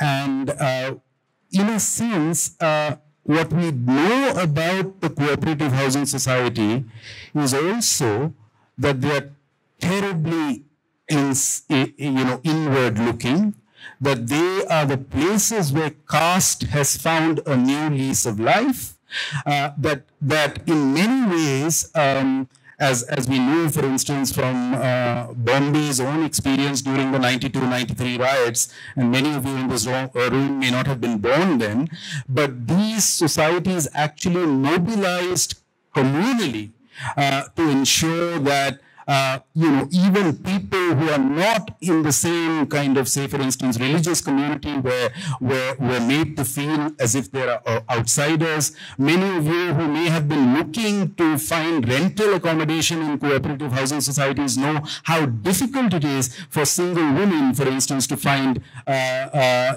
rental accommodation in many of these, CHSs, the cooperative housing societies. So we can see that, if you eat meat, the kind of questions that are posed to you by potential landlords, right? आप क्या खाते हैं, किसके साथ रहते हैं, क्या है? You can see a kind of aborted modernity at play in these cooperative housing societies. So what is, how do we kind of, in a sense, square off the potential for a new way of life, what you called urban life? And I thought it was very interesting, the juxtaposition between urban form and urban life that you posed. But for me, what was more interesting was the fault lines. And these were very deep fault lines that are running through our collective life, that we've actually kind of ensured that there has been an undermining and an undercutting of urban possibilities in our CHSs, in our cooperative housing societies. And I was wondering if you could kind of respond to that, right? In the same way, Chinmay, for instance, in your presentation, I loved your presentation, and I think, especially your invocation of Philippe Descolla's work, and Descolla's work has been one of the most influential works in the past 20 years in my discipline, for instance. But how do we come to terms with the disappearing forest? How do we come to terms with the fact that in the time after Forest Rights Act, in the time after when we were told the people of the forest can begin to actually be the protectors and the regenerators of our destroyed forest, and it's already now more than half a decade since the act has come in, there has been no real change in the way that, when we kind of, in our policy circles, ostensibly we have made that shift to suggesting that we will strengthen communities. We will not only recognize tribal communities, but we will strengthen them and empower them. These words ring hollow. They are really quite hollow today, and we can see that whether it is what is happening in Kerala, from where I've just returned, where the Kasturi Rangan committee has actually kind of called into question whether the Tribal Rights Act has, the Forest Rights Act has actually made any difference on the ground. Has it resulted in any new institutional forms? And all of these are really severely a question mark, right? And so finally, Vastavikta, to your presentation, fabulous work. Thank you very much for the work that you presented. And I think there's a lot of what you call post-intensive landscapes, right? Again, it's an area that we can see a lot of new work coming out. Anna Singh's work, for instance, Mushroom at the End of the World, I could see very much, echoes of that work in what you presented. We are still, so what was interesting for me in your work is that idea that we have now Portuguese, so to speak, how do you say that? I mean, leases that have been granted by the Portuguese, which seem to continue to kind of inform the way, and really, I mean, that for me echoed in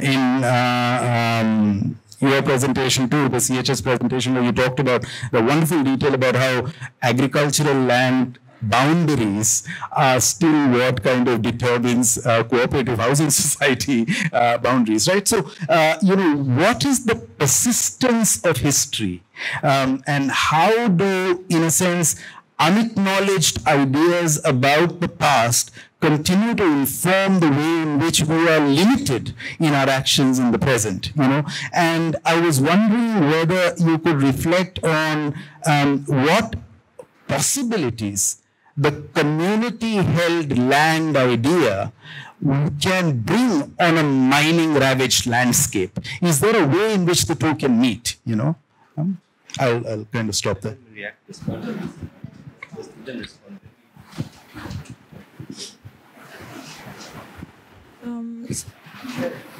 Okay. So I think at this point I should... Okay.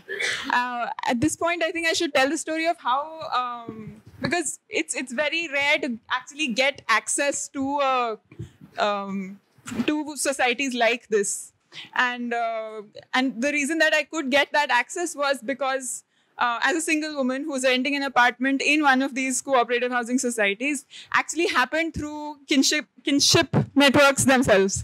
So in the sense that a senior of mine, who was supposed to be here in this presentation, actually owned a flat in one of these cooperative housing societies, and it happened to be ready to be rented at this time.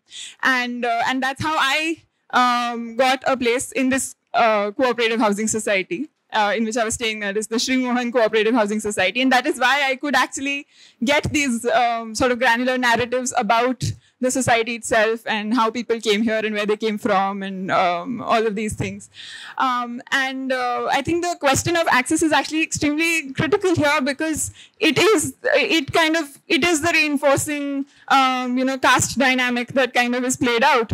I mean, being who I am, I was able to get that acceptance in the society very quickly.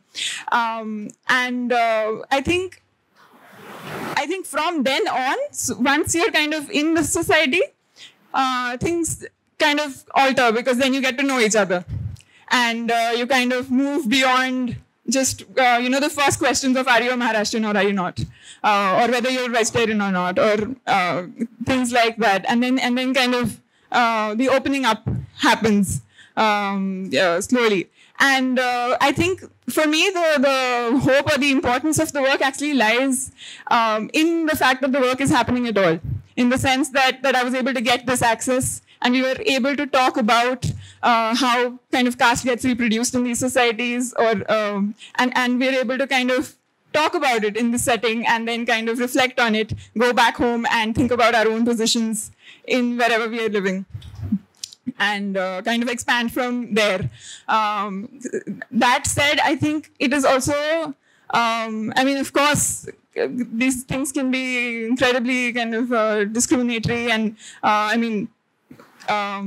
me getting this access is itself kind of shows that. But I think beyond that, there is a lot of scope for reflection through conversations like this that have happened with me and the people that I spoke to in these cooperative housing societies themselves. So, I guess that's what I would like to talk about.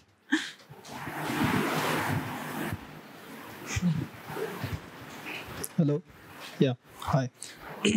So you actually mentioned about the Forest Rights Act, and there has been a lot of news about the Forest Rights Act in the past few months. But along with the Forest Rights Act, I actually want to point out to another act, which is the provision for panchayats and extension to scheduled areas, which is the PESA Act of 1996.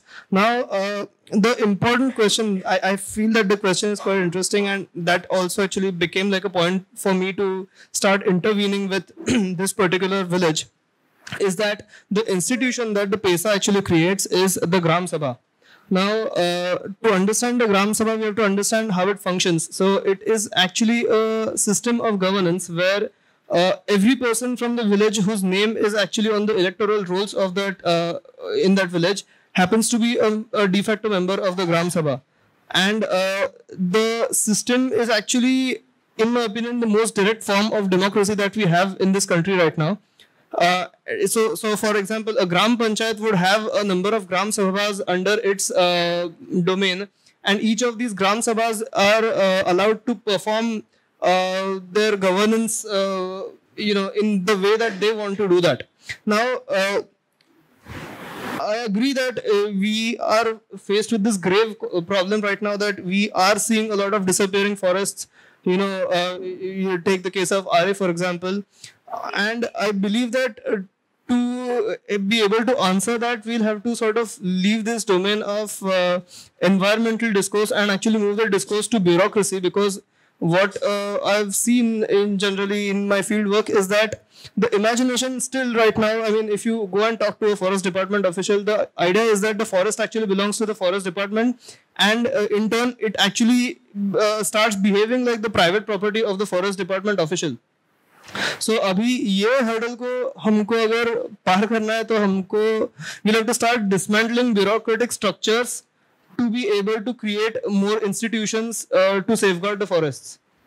And interestingly, I mean, I also want to sort of use the reference of Ramchandra Guha and Madhav Gadgil's book, This Fissured Land, where they talk about the balance sheet of the forestry since 1947 in one of the chapters. So they say something very interesting, that the arguments that seem to revolve around the environmentalist debate in today's times are exactly a replica of what happened in 1886, I think, when the first, or 1867, I don't remember the exact year, when the first forest policy was made. So you have the annexationist, approach by the state, where the state takes control of all the forests.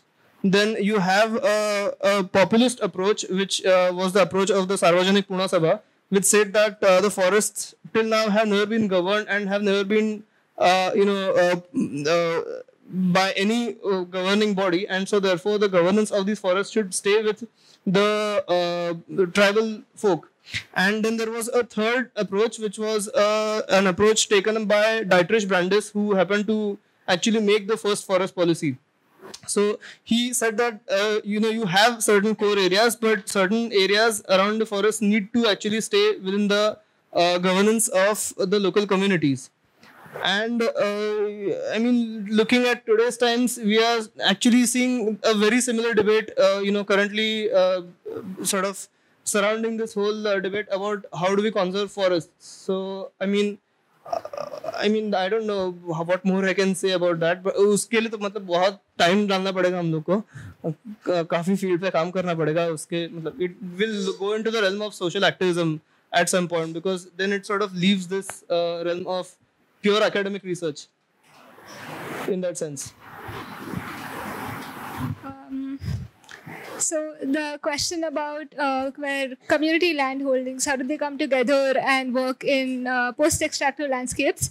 So while I was doing my study, I was sort of looking at other collectives that are formed because it was a very unusual situation for me when I was talking to this person who's a youngster in this mining landscape, and he wants to replant his orchards in the mine that is there, and he has elaborate plans, and he's going and talking to this foundation who is who's doing a lot of cases against the mining companies. And I wanted to see if such a system is successful, if something like this can work, and how are ways that other collectives have come together. And I came across two examples in India, where in Chhattisgarh there is a mining cooperative which was there before, and now they started making it into this bamboo sort of a park where they're trying to like harvest bamboo and earn revenue out of it and create the cyclic economy, which is also sort of, there is this whole thing on carbon sequestering and like harvest carbon in these areas. And another one was in Bihar, where there was a women's run cooperative who was also trying to do this in the 1980s, but it was shut and not supported by the state or the central government because they didn't have any formal sort of representation. And another interesting story that came up was because I was in Colombia recently, and I'd like to borrow from that too, because what's happening around the world is, and Colombia was a Spanish colony, and what was happening over there was the landscape which was over there, the place that I was studying was a karstic landscape, which is a marble mining sort of landscape, where you had these neotropical, which were cattle grazing farms, and then now they become neotropical forests. So I was like, how does this shift happen in 20 years? How does something shift from a mine to a cattle grazing farm to a neotropical forest, which I thought was maybe 100 or like, 100-year-old, because that is the way things grow over there. And I realized that a lot of these communities who had their land holdings together again over there were given incentives by the state as well as these private entities to harvest and to grow trees, and the number of trees you grow, the more and the landscape that you sort of regenerate, you sort of start getting paid. And these were indigenous communities known as the Muisca tribes.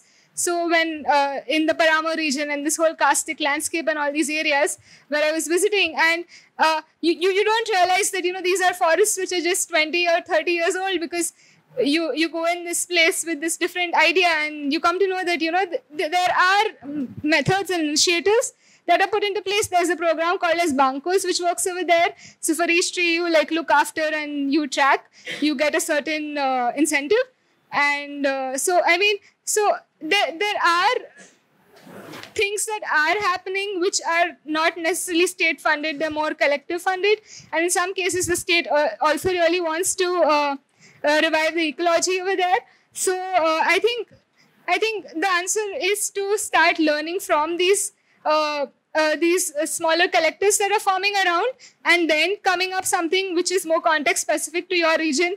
It could work over there because it was the climate and the topography allowed for it. What works in a place where when in Goa when I went, it was hot and like really dry, and it was right in the middle, so there wasn't any, there wasn't much humidity and everything. So it depends from context to context, but the idea is to principally start understanding these examples that are coming around, and then borrowing from them and seeing if you can come up with a form of economy that can also sustain the community. So even they have initiative to sort of, because nobody is going to do something out of their love. Of course, there is this attachment to the landscape, but there's also like you need to earn. And which was something that I really learned on site, because when I went inside, I was like, but mining is bad, but that it isn't completely black or white for them, for the people who are actually living over there and who have been affected by this whole process where they've had no say in it.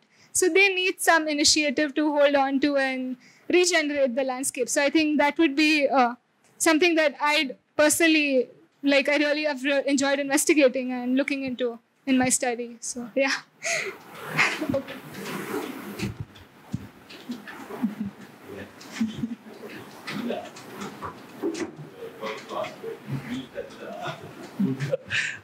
So again, as George has already mentioned, brilliant work. Okay, I have, I think, more things to know from y'all, more than trying to question the presentation. So I want to know more. So first, about the Cooperative Housing Society.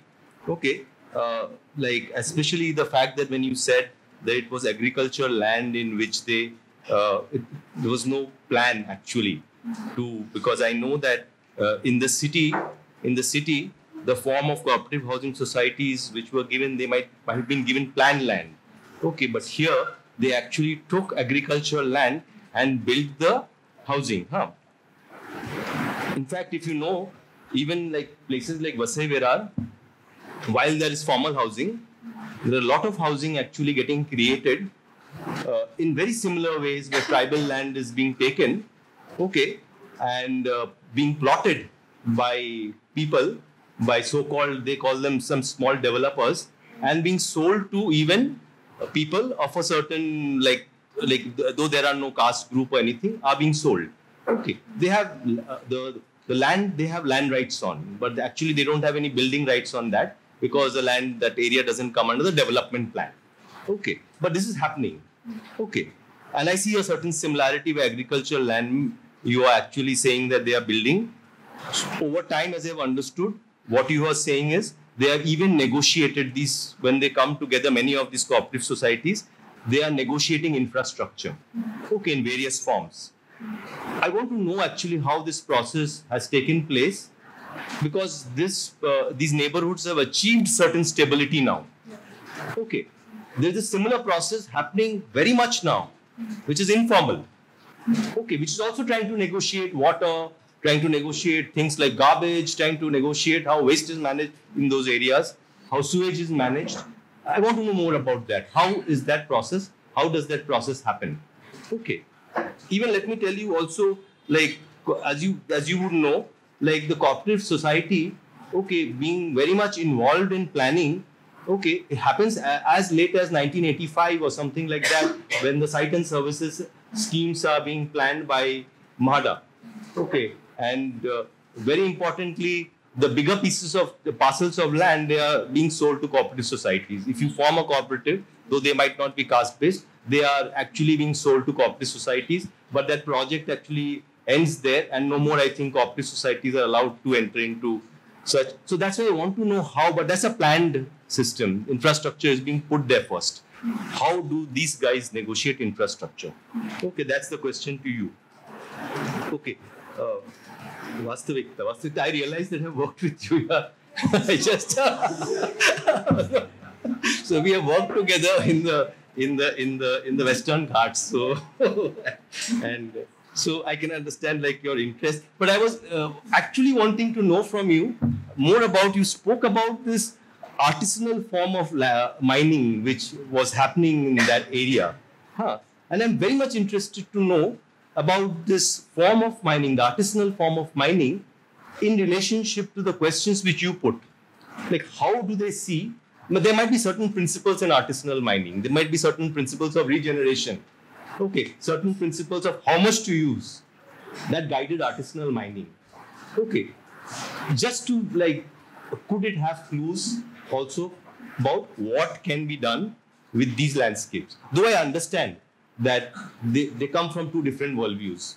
Okay, I completely understand. Even I understand that some of these mines might have gone to certain depths, okay, where probably heavy metal is exposed, and once heavy metal is exposed, okay, to regenerate is a difficult thing altogether.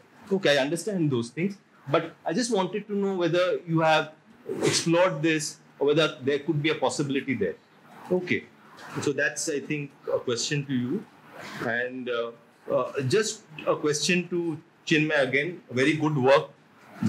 Just to understand more about, like you were trying to even answer that in what George is, how do the various other dispensations, other than the other stakeholders who are there, the forest officials, okay, the not the tribals, but the other gram panchayats who have agricultural land, how their knowledge systems create territories.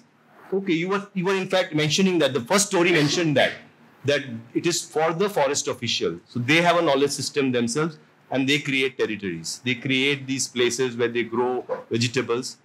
I just wanted to know, how do they conflict? Okay, how do the imagination of the forest official coming with the idea of core zone, buffer zone, and this zone and that zone, where we actually categorize our forests and create territories. Okay, because they are very much linked to even how they look at animals, flora, fauna all together. And you were trying to also say that, and you through that example also showed how they look at flora and fauna. Okay, just wanted to know how these conflict and how whether you have been able to look at this conflict very clearly. So this is something which I wanted to ask you. Thank you, Paul, for asking that question, because I think I really wanted to talk about that during the presentation itself. How cooperative housing societies negotiated infrastructure in these particular cases.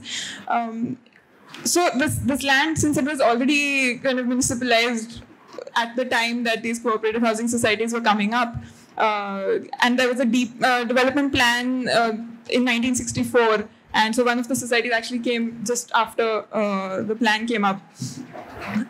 So the roads were proposed, but not built yet.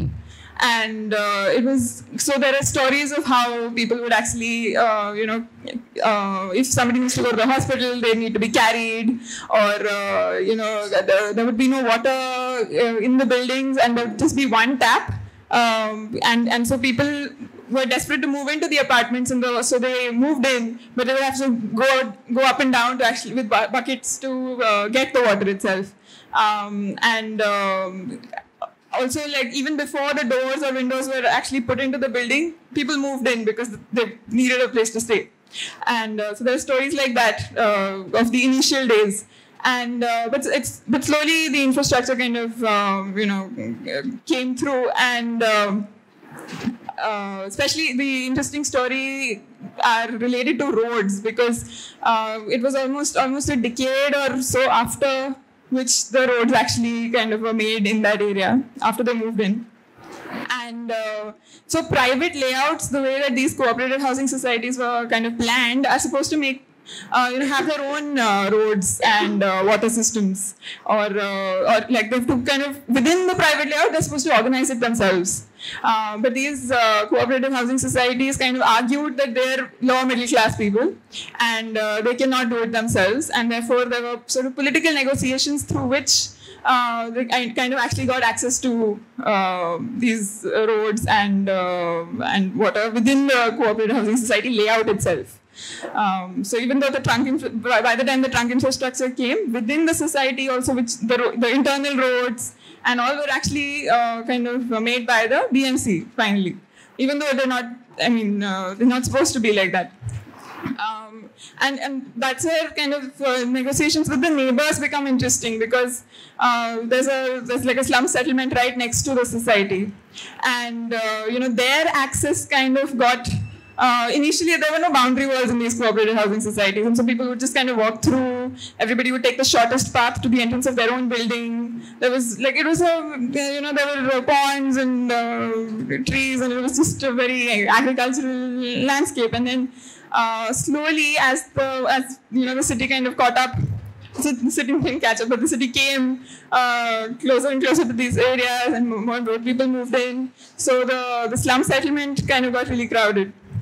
And so then they would park their auto rickshaws within the cooperative housing society, but that was their access road. So they kind of parked between the buildings, and that's when the conflict kind of came up. When then the society felt like they had to do something about it, and they could leverage their collective identity to actually speak to officials and kind of change that. They knew that the road that is inside their society has been made a public road, and they kind of challenged that immediately. Even though the BMC has made this road, it's not a public road, and it will kind of, and they quickly made a boundary wall, to keep them out. And so there's been negotiations of infrastructure that kind of have not only changed what happens within the society, but also around them. And how consequences for everything around the society also.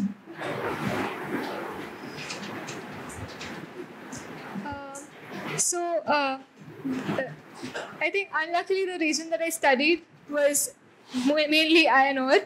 So the companies, so there were a lot of private companies that were involved, big corporations like Sasa, Vedanta, Salvaco, and all of them.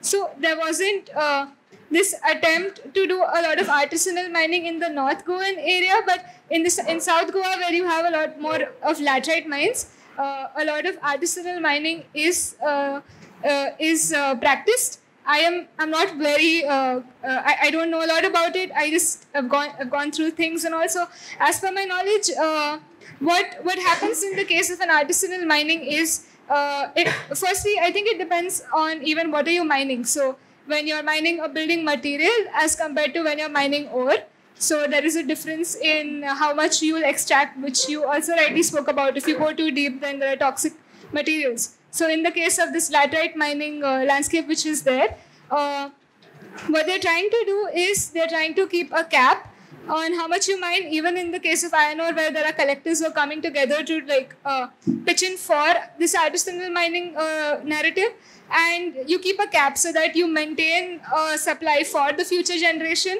So it's known as the future generation equity. And secondly, a very clear study is done on the landscape which is there, the environmental impact assessment, and by the communities, and where do you mine, how much do you mine. There is a set a goal put down by the communities itself. And what happened in Goa was very unlucky, because a lot of the environmental clearances were given without visiting on site. You were allowed to submit applications. So these collectives they don't support that kind of a this thing. So they're very active about that aspect.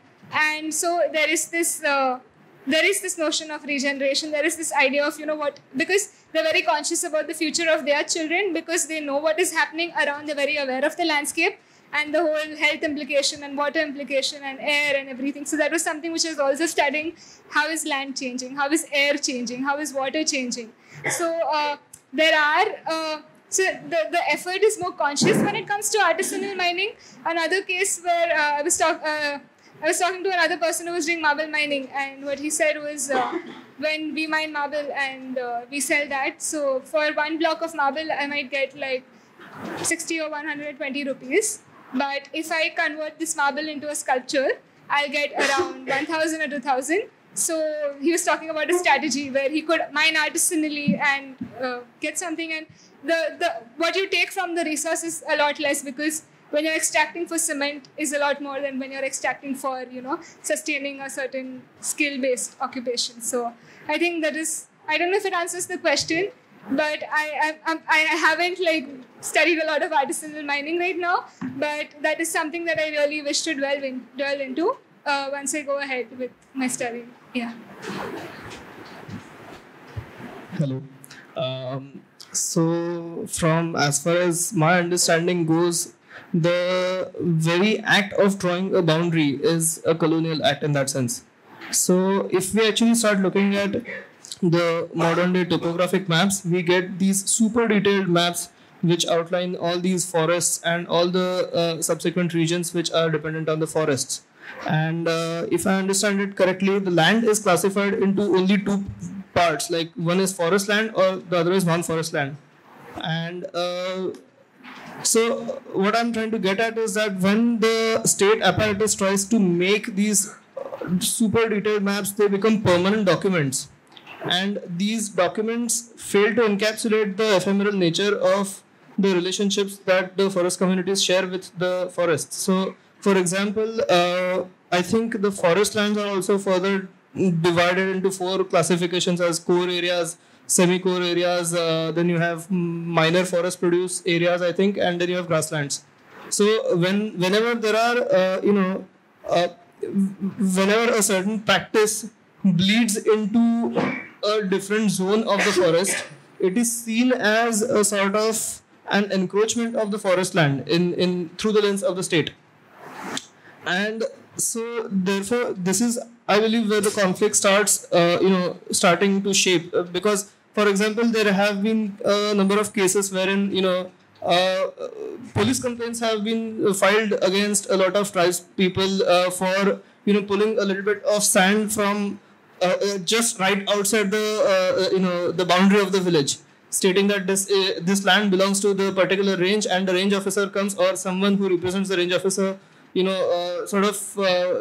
files a police complaint. So I believe that it's again like the idea of imagining boundaries as these distinct, I mean, as you also said, like how do these fault lines sort of start shaping the dynamics between the two systems of imagination is where the conflict starts taking place. I again don't know if I've answered your question, but I have tried.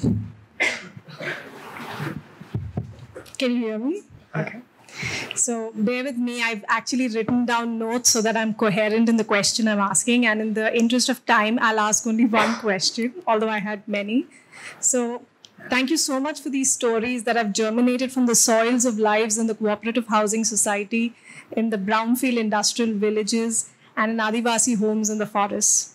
I'm excited to have thought companions in my own effort as a graduate student to understand the effects and affect involved in the processes of land dispossession in Raigad. Now, my interest lies in how these processes unfold in everyday life. Here, my picture of the everyday is not a place of security, of routine, of comfort, but one which is fraught and uncertain, precisely as your work, each one of your work has shown, because it has the twin potential to create and disrupt simultaneously. Further, I invite each one of you to dwell with me on the possibility that ordinary people you have interacted with and that I interact with in my field have offered us a window into how their actions and energies hold life together, right, as an expression of ethics itself, and thus suggest an attentiveness to everyday life itself as a source of ethics in each one of our sites. So these three narratives and the myriad stories that they unearth for us subtly make visible how the social and spatial are knitted together by the vitality, the attention, and care of different actors involved in producing everyday life in each of our fields, right?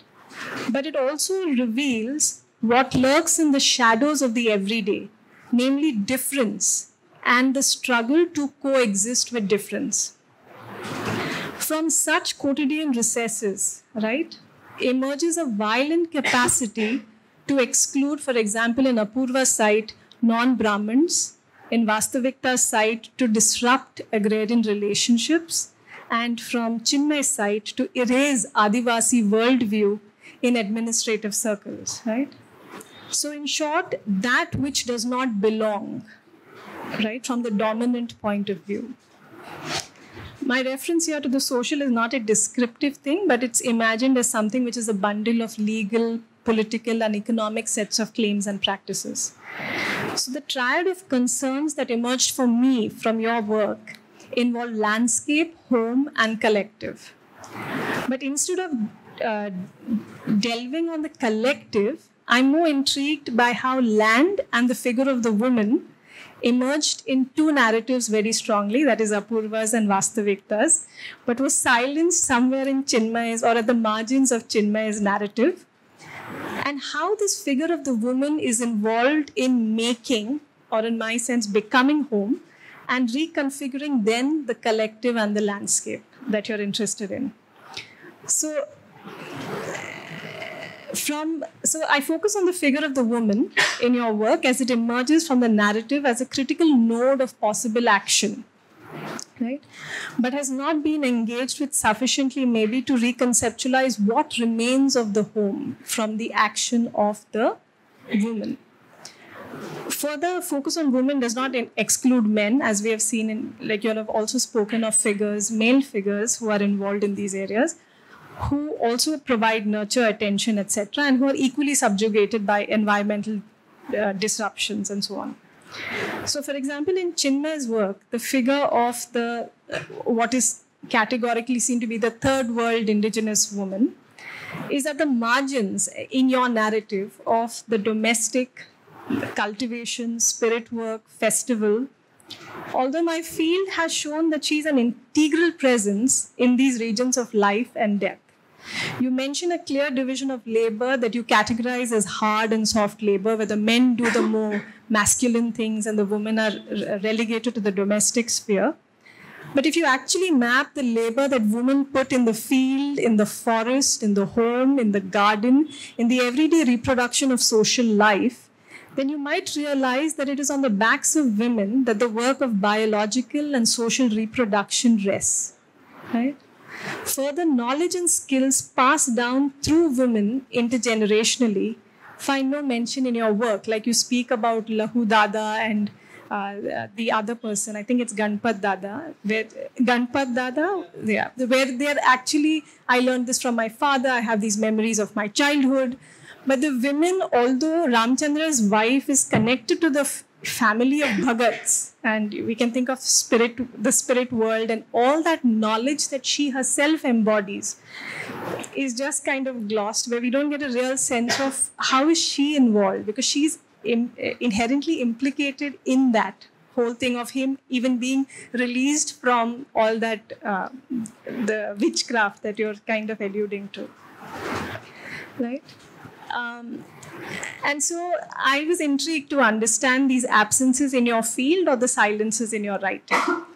Apoorva, in your case, I will stick to the figure of the middle-class Brahmin women, right, who's at the helm of collective life driving redevelopment processes and struggles to engage with the complexity of the process itself. Now, you also mentioned that in the previous in the heydays of the cooperative housing society, it was male-driven, male-dominated, and they prided themselves on being an all-male boys' gang kind of group. But you also mentioned that women are active in informal capacities, right? They organize events, but they're never members in the administration per se. But I guess here we cannot conclude that women do not influence decision-making through their own methods. And here I have in mind kitchen politics. Like there's always that indirect way that, decision-making can be influenced. So my question to you is that if aspirational difference emerges as a crucial dimension of the homogeneous collective with regard to the Brahmin community there, collective life, and in the making of home, within this universal framework of the cooperative housing society, then how, if any way, can we coexist within communities of kind, which you're drawing from Hull, or communities of place, right, where the difference is supposedly it's porous, that it's accepted, given aspirations of the Mera Wala Ghar, 400 people having 4 different ideas of what ghar is or what the house constitutes, within the prospect of redevelopment itself, where redevelopment is promising a better future, better quality of life, better facilities, better property values, but there the condition is heterogeneity, right? So then if aspirational difference emerges here, my question is that how, if any way, can we coexist within communities of kind or place? And for Vastavikta, the figure of the peasant woman, right, who is reconfiguring social, ritual, and economic relations in this incomplete industrialization that has happened, or this transition that's taking place. You're suggesting a new nature. Now, what work does the term new in the economy and in the nature do? Is what I'm trying to wrap my head around and I'm trying to understand. The story that you're telling is about change or transformation, and please correct me if I'm wrong, but I read this as imminent, or that which emerges from the situation that is before you, right, at this moment when you're studying this. It's a newness that germinates, but from old skills, old knowledge, rituals, kinship. And so rather than calling it as old or new, I'll say it is a newness that germinates on that which I already knew, right? So for me, this might be a mutation because it's building on already known ways of knowing or older layers of knowing. And it is not a clean rupture of sorts that marks a neat breakaway. Like, for example, when mining first hit the village, right? So if you look at Pundalik Nayak's Konkani novel, Upheaval, right? You've seen that.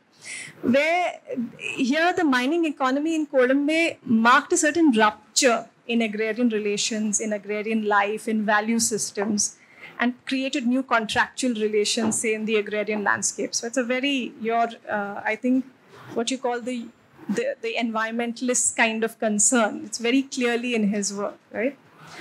But this moment that you are sketching, to my ears, seemed very different from that, in a way that it is a response that revives something I know, my mother knew, my grandma knew, and they were already doing, right? And I'm kind of following, I'm going back to this because this mining thing doesn't work, but not in the same way and form, precisely because that context does not exist anymore, right?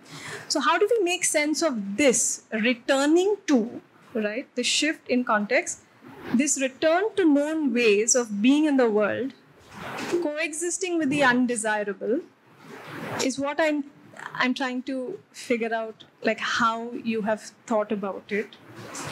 And so although you reorient our gaze to the entrepreneurial disposition, like the new economy, the scrap economy, creating the film sites on these derelict places, beyond utopias and dystopias of the environmentalists versus the industrialists, I would like you to consider how the utopian project of environmentalists has concrete effects in the world. And I think we're seeing it here in the case of the Forest Rights Act and what's happening to people living in the forest. Millions of them are going to be evicted because they seem to be producing threat to animals, right? So, and this also is impinging on the constitutional right of the forest dwellers themselves. Okay, so so in thinking with all these three figures that I came across in the works that you all have done, I'm trying to make sense of what is happening to them and their families. How might women and men be stringing together a chance at a better life than this moment in which they are, even as they make choices to re-inhabit and coexist in the same sites of exclusion, as in your case, of disruption, as in Vastavikta's case, and of erasure, as in Chinmay's case. So that is my question. Thank you.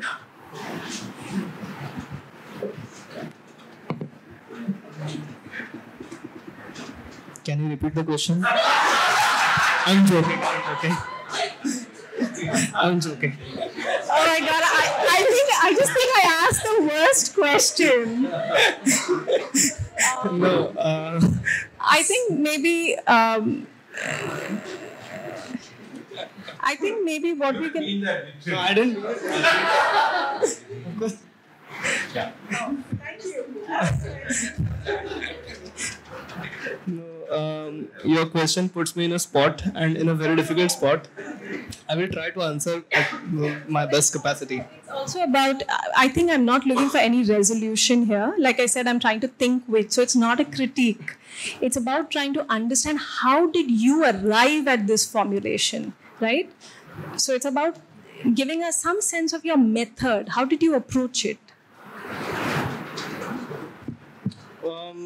So, I mean, I think to try and answer that question, I will have to actually pull from my own personal identity, because I actually happen to come from a social group which has had a history of institutionalized oppression.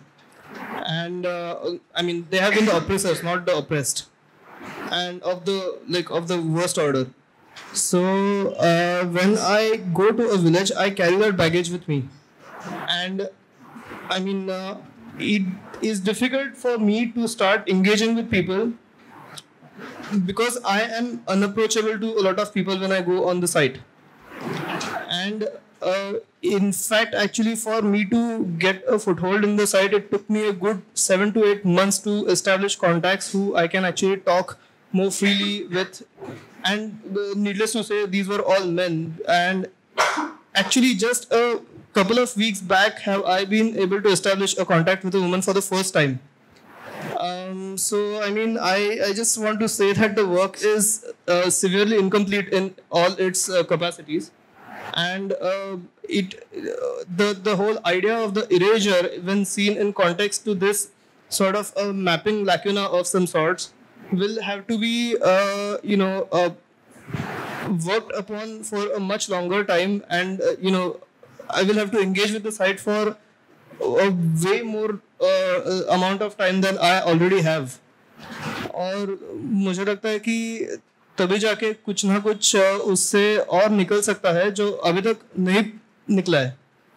But I think what you just said about, the fact that you've not got access to be able to speak to women because you're a man yourself, maybe in the site, also tells you something about the place that you're in, right? And even when you're denied access or somebody refuses, like this happens to me as well, when somebody refuses to speak to you in the field, how do we make sense of that silence?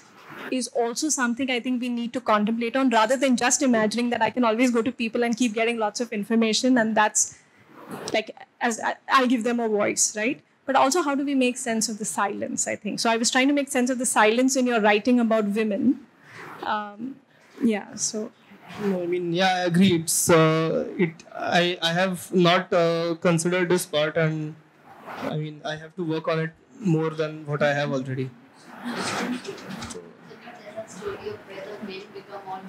Yeah, but that's also a men's perspective of things. It's not a woman's perspective. It's a small story. It's actually a ritual which I managed to not document personally, but I happened to come across a number of stories which pointed me at this ritual, which is basically called the Rawali, which is before, I think it happens right after the Navratri festival.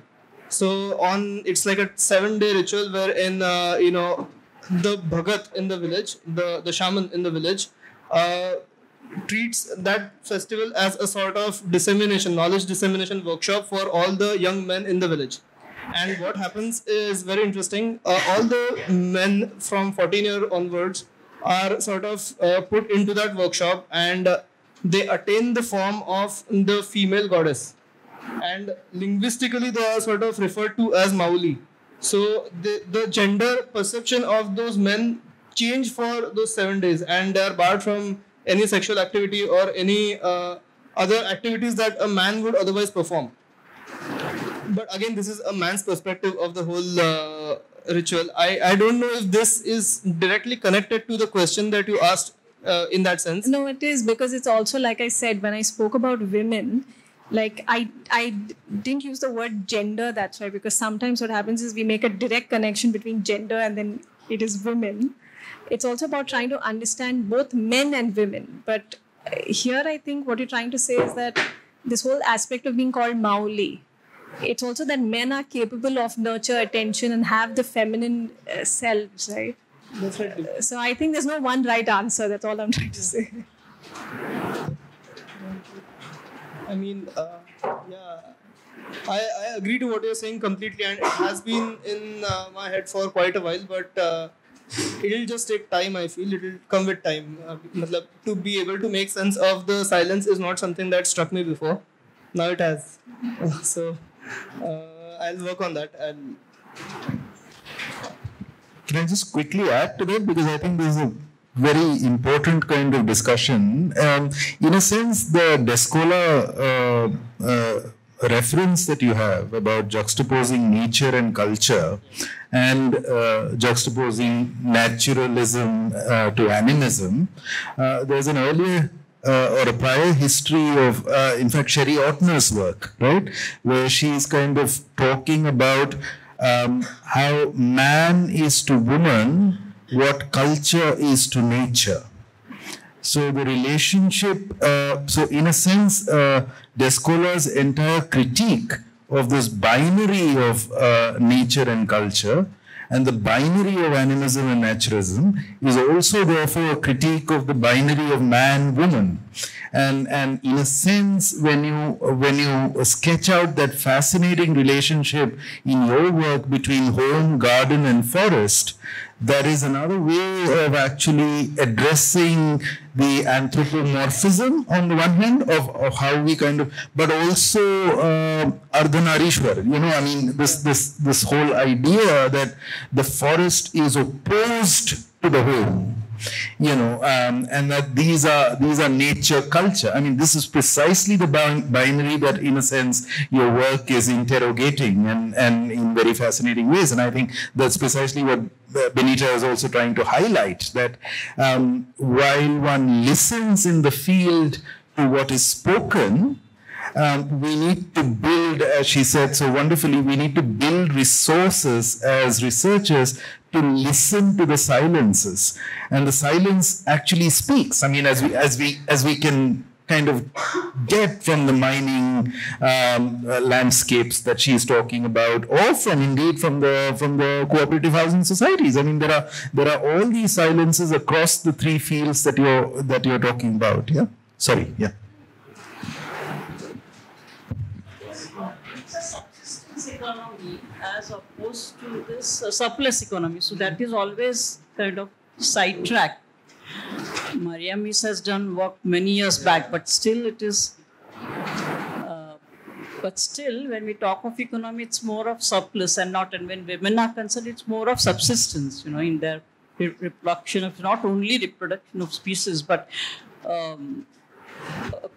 growing vegetables in the garden, looking after the elders. It all forms part of the subsistence economy. So when I first kind of approached the Brahmin Maharashtrian woman, she was almost kind of convinced that there's no way that she can kind of add to what I want to know. She's like, you're studying cooperative housing societies. I know nothing about it, is what she told me. Because she considered that I'm going to ask her about, the redevelopment process and she was like, it's too complex. And I don't really kind of involve myself in those discussions or things like that. And yet, I mean, thank you so much for how your engagement with the text itself, because you're, thank you. And so, and then of course, there's so much that came from a conversation with her. And I think it's actually perfect that you just pointed out the subsistence part of it, because it was almost like that question of whether to redevelop or not, or how to do it is too hard, and but what it will do to my garden, or how events are organized, or what will happen to the culture of the society kind of became was what the aspirational kind of difference probably, the way I kind of understand what you're talking about kind of held itself. I did not precisely come to any see any ways in which I could see that influence of women in the society directly in this particular society, but of course, I'm sure these conversations kind of happen at home. Like what she was talking to me about would be something that is kind of talked about, and at some level, you can see that, when the negotiation with the builders is happening, there's this, okay, but can we do one part of the building first? I imagine those kind of questions come to, okay, but what will happen to the older people, or how will they these questions to kind of emerge in discussions at home, rather than when you're talking about how much we will be able to kind of get directly from the redevelopment project. Yeah, I think I was alluding to you've used the word rumors in your writing. Yeah. So I was thinking of also all the gossip channels and what kind of pressure gossip puts in this redevelopment process, because we're going through it in our building ourselves. Yeah. And it's interesting how at 1 minute it seems like everything is accelerated, or kal builder aake tod dega. Yeah. And then after 2 years, nothing really happens, right? So I think I was also trying to think with that. Yeah. I think that opening up happened more in the other society actually for me, and it was more about when conversation would break down, that the women committee members, or even within the society would kind of that's their time kind of when the rest of the conversation is kind of broken down, but we still need to do something about this, and then that's when they will kind of come up, or through conversations elsewhere, not actually in the general body meeting, but in a garden or wherever. Like there's that story of actually, some couple of residents taking one of the women to a separate place to kind of explain to her everything, and now we want you to become a committee member, so it's like this. It happens. Sorry? Ajita's story. Yes, exactly. Ajita's story, where that, and then, so that has completely altered the way she is in the society itself. Because before that, she was kind of not involved in the way that it worked, and then suddenly she was kind of in the center of it.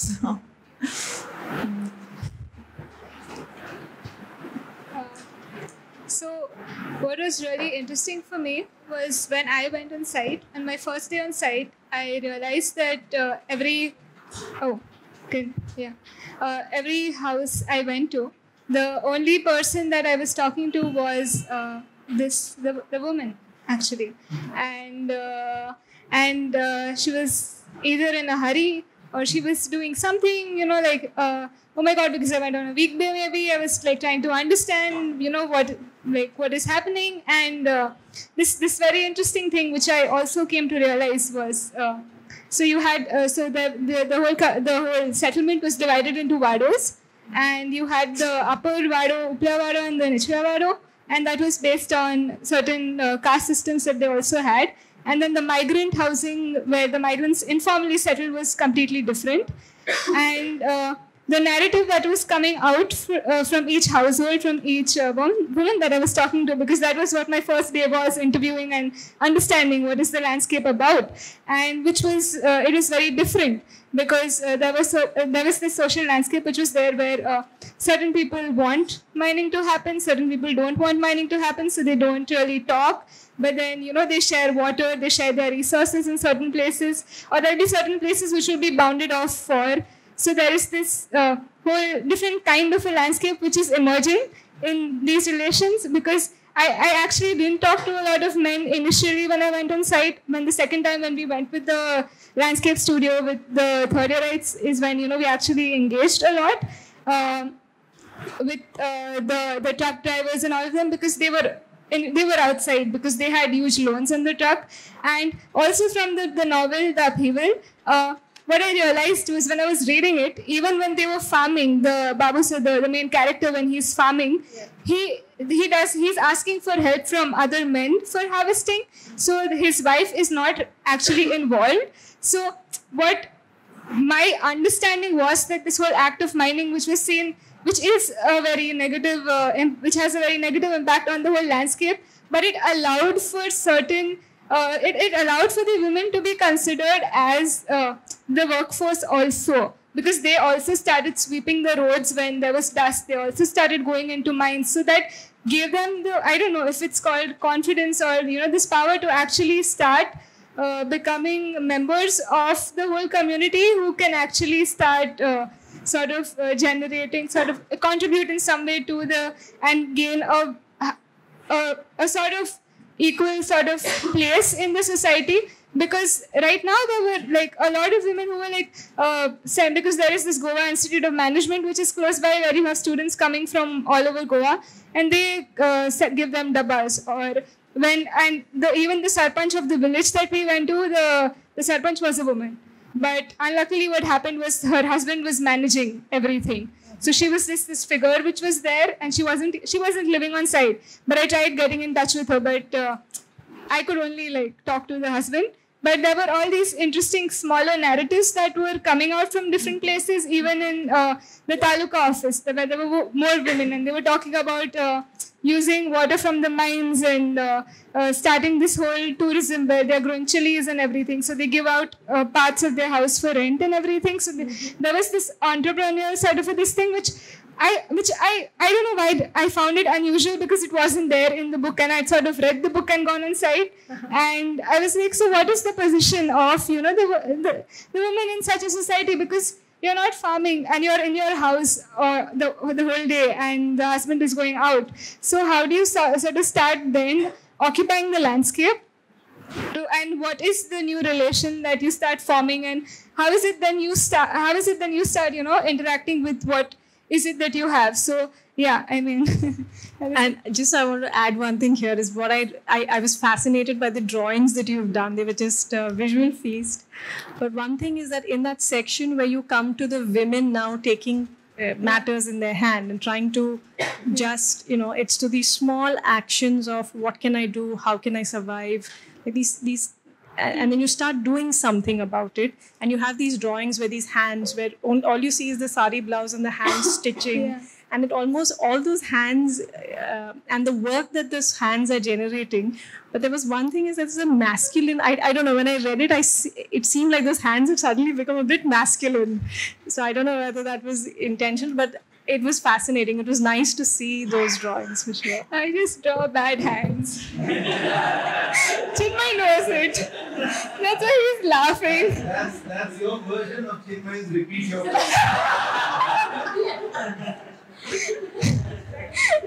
No. I mean, I think it was something for. I think it was just. Yeah. You don't have to answer that. Thank you so much. Thank you. Thank you. I think we can see everyone is tired, but what you can see that. Yeah. I mean, just to kind of mirror that, just listen to the silence. No, I think since you have already opened up so many deep kind of questions regarding fieldwork itself, I think there's so much to take back home, and I think we'll kind of, it's a good point to remain with these thoughts. No burning questions actually. I think you can burn later in the informal, because I think we've had lots of kind of interesting takes on being on field, and all of you are welcome to kind of engage with everyone informally in this house. So thank you so much for staying back till 9:30. This is the latest we have stayed back until in the history of C-City over the last 5 years. But thank you for all your patience and presenting your work in such a wonderful way. Thank you so much.